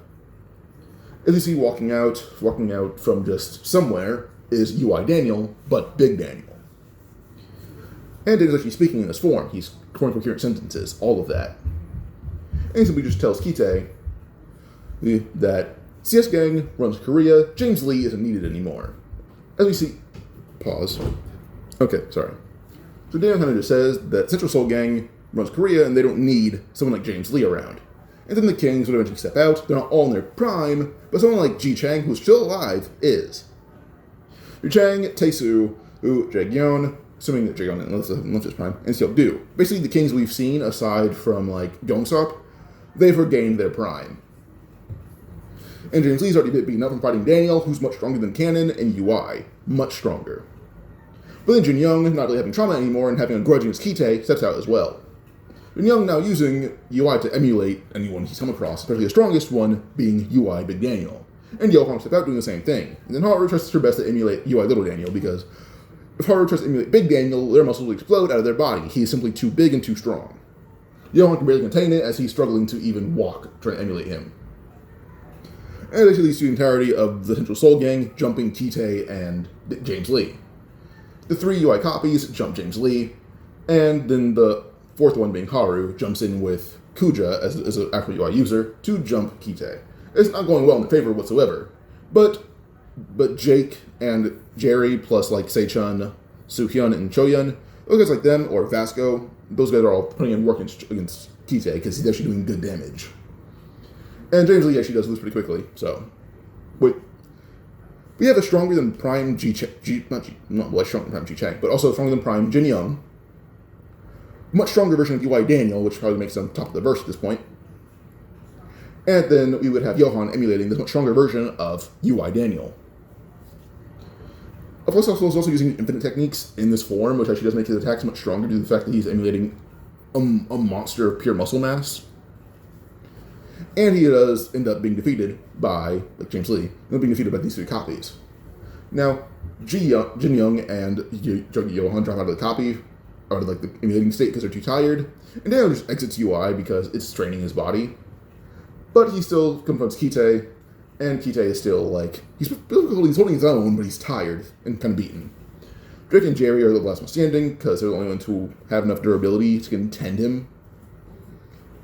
But Daniel has an ace up his sleeve. He trained with a group who gets paid to fight. So, yeah, he can pay Ares, he can pay Tom Lee, he can pay a lot of people to come and fight, and he does. Goo's kind of staying out of it now because he realized it was a mistake to pay that man to come down here. I'm gonna pay him, but to let the man come down here and fight. He didn't even come for a fight, he just stepped into one. So Goo kind of staying out of it now, knowing he cannot contend these opponents. And Kitae is eventually subdued by everyone here. And he's forced back to Mexico. No one wants Kitae here at all. To the point where, by the end of this fight, Kitae just leaves because he knows he's not wanted. But he does actually know that Jake is a true son of Gabriel Kim like him. So Kitae waits by Jake, acknowledging his power, and heads back to Mexico with Taejin and Isu. And then Goo kind of just refuses to even fight them anymore. Same for Logan and Samuel. Let's end this What If here. Hope you guys enjoyed. Like and subscribe for more. Adios.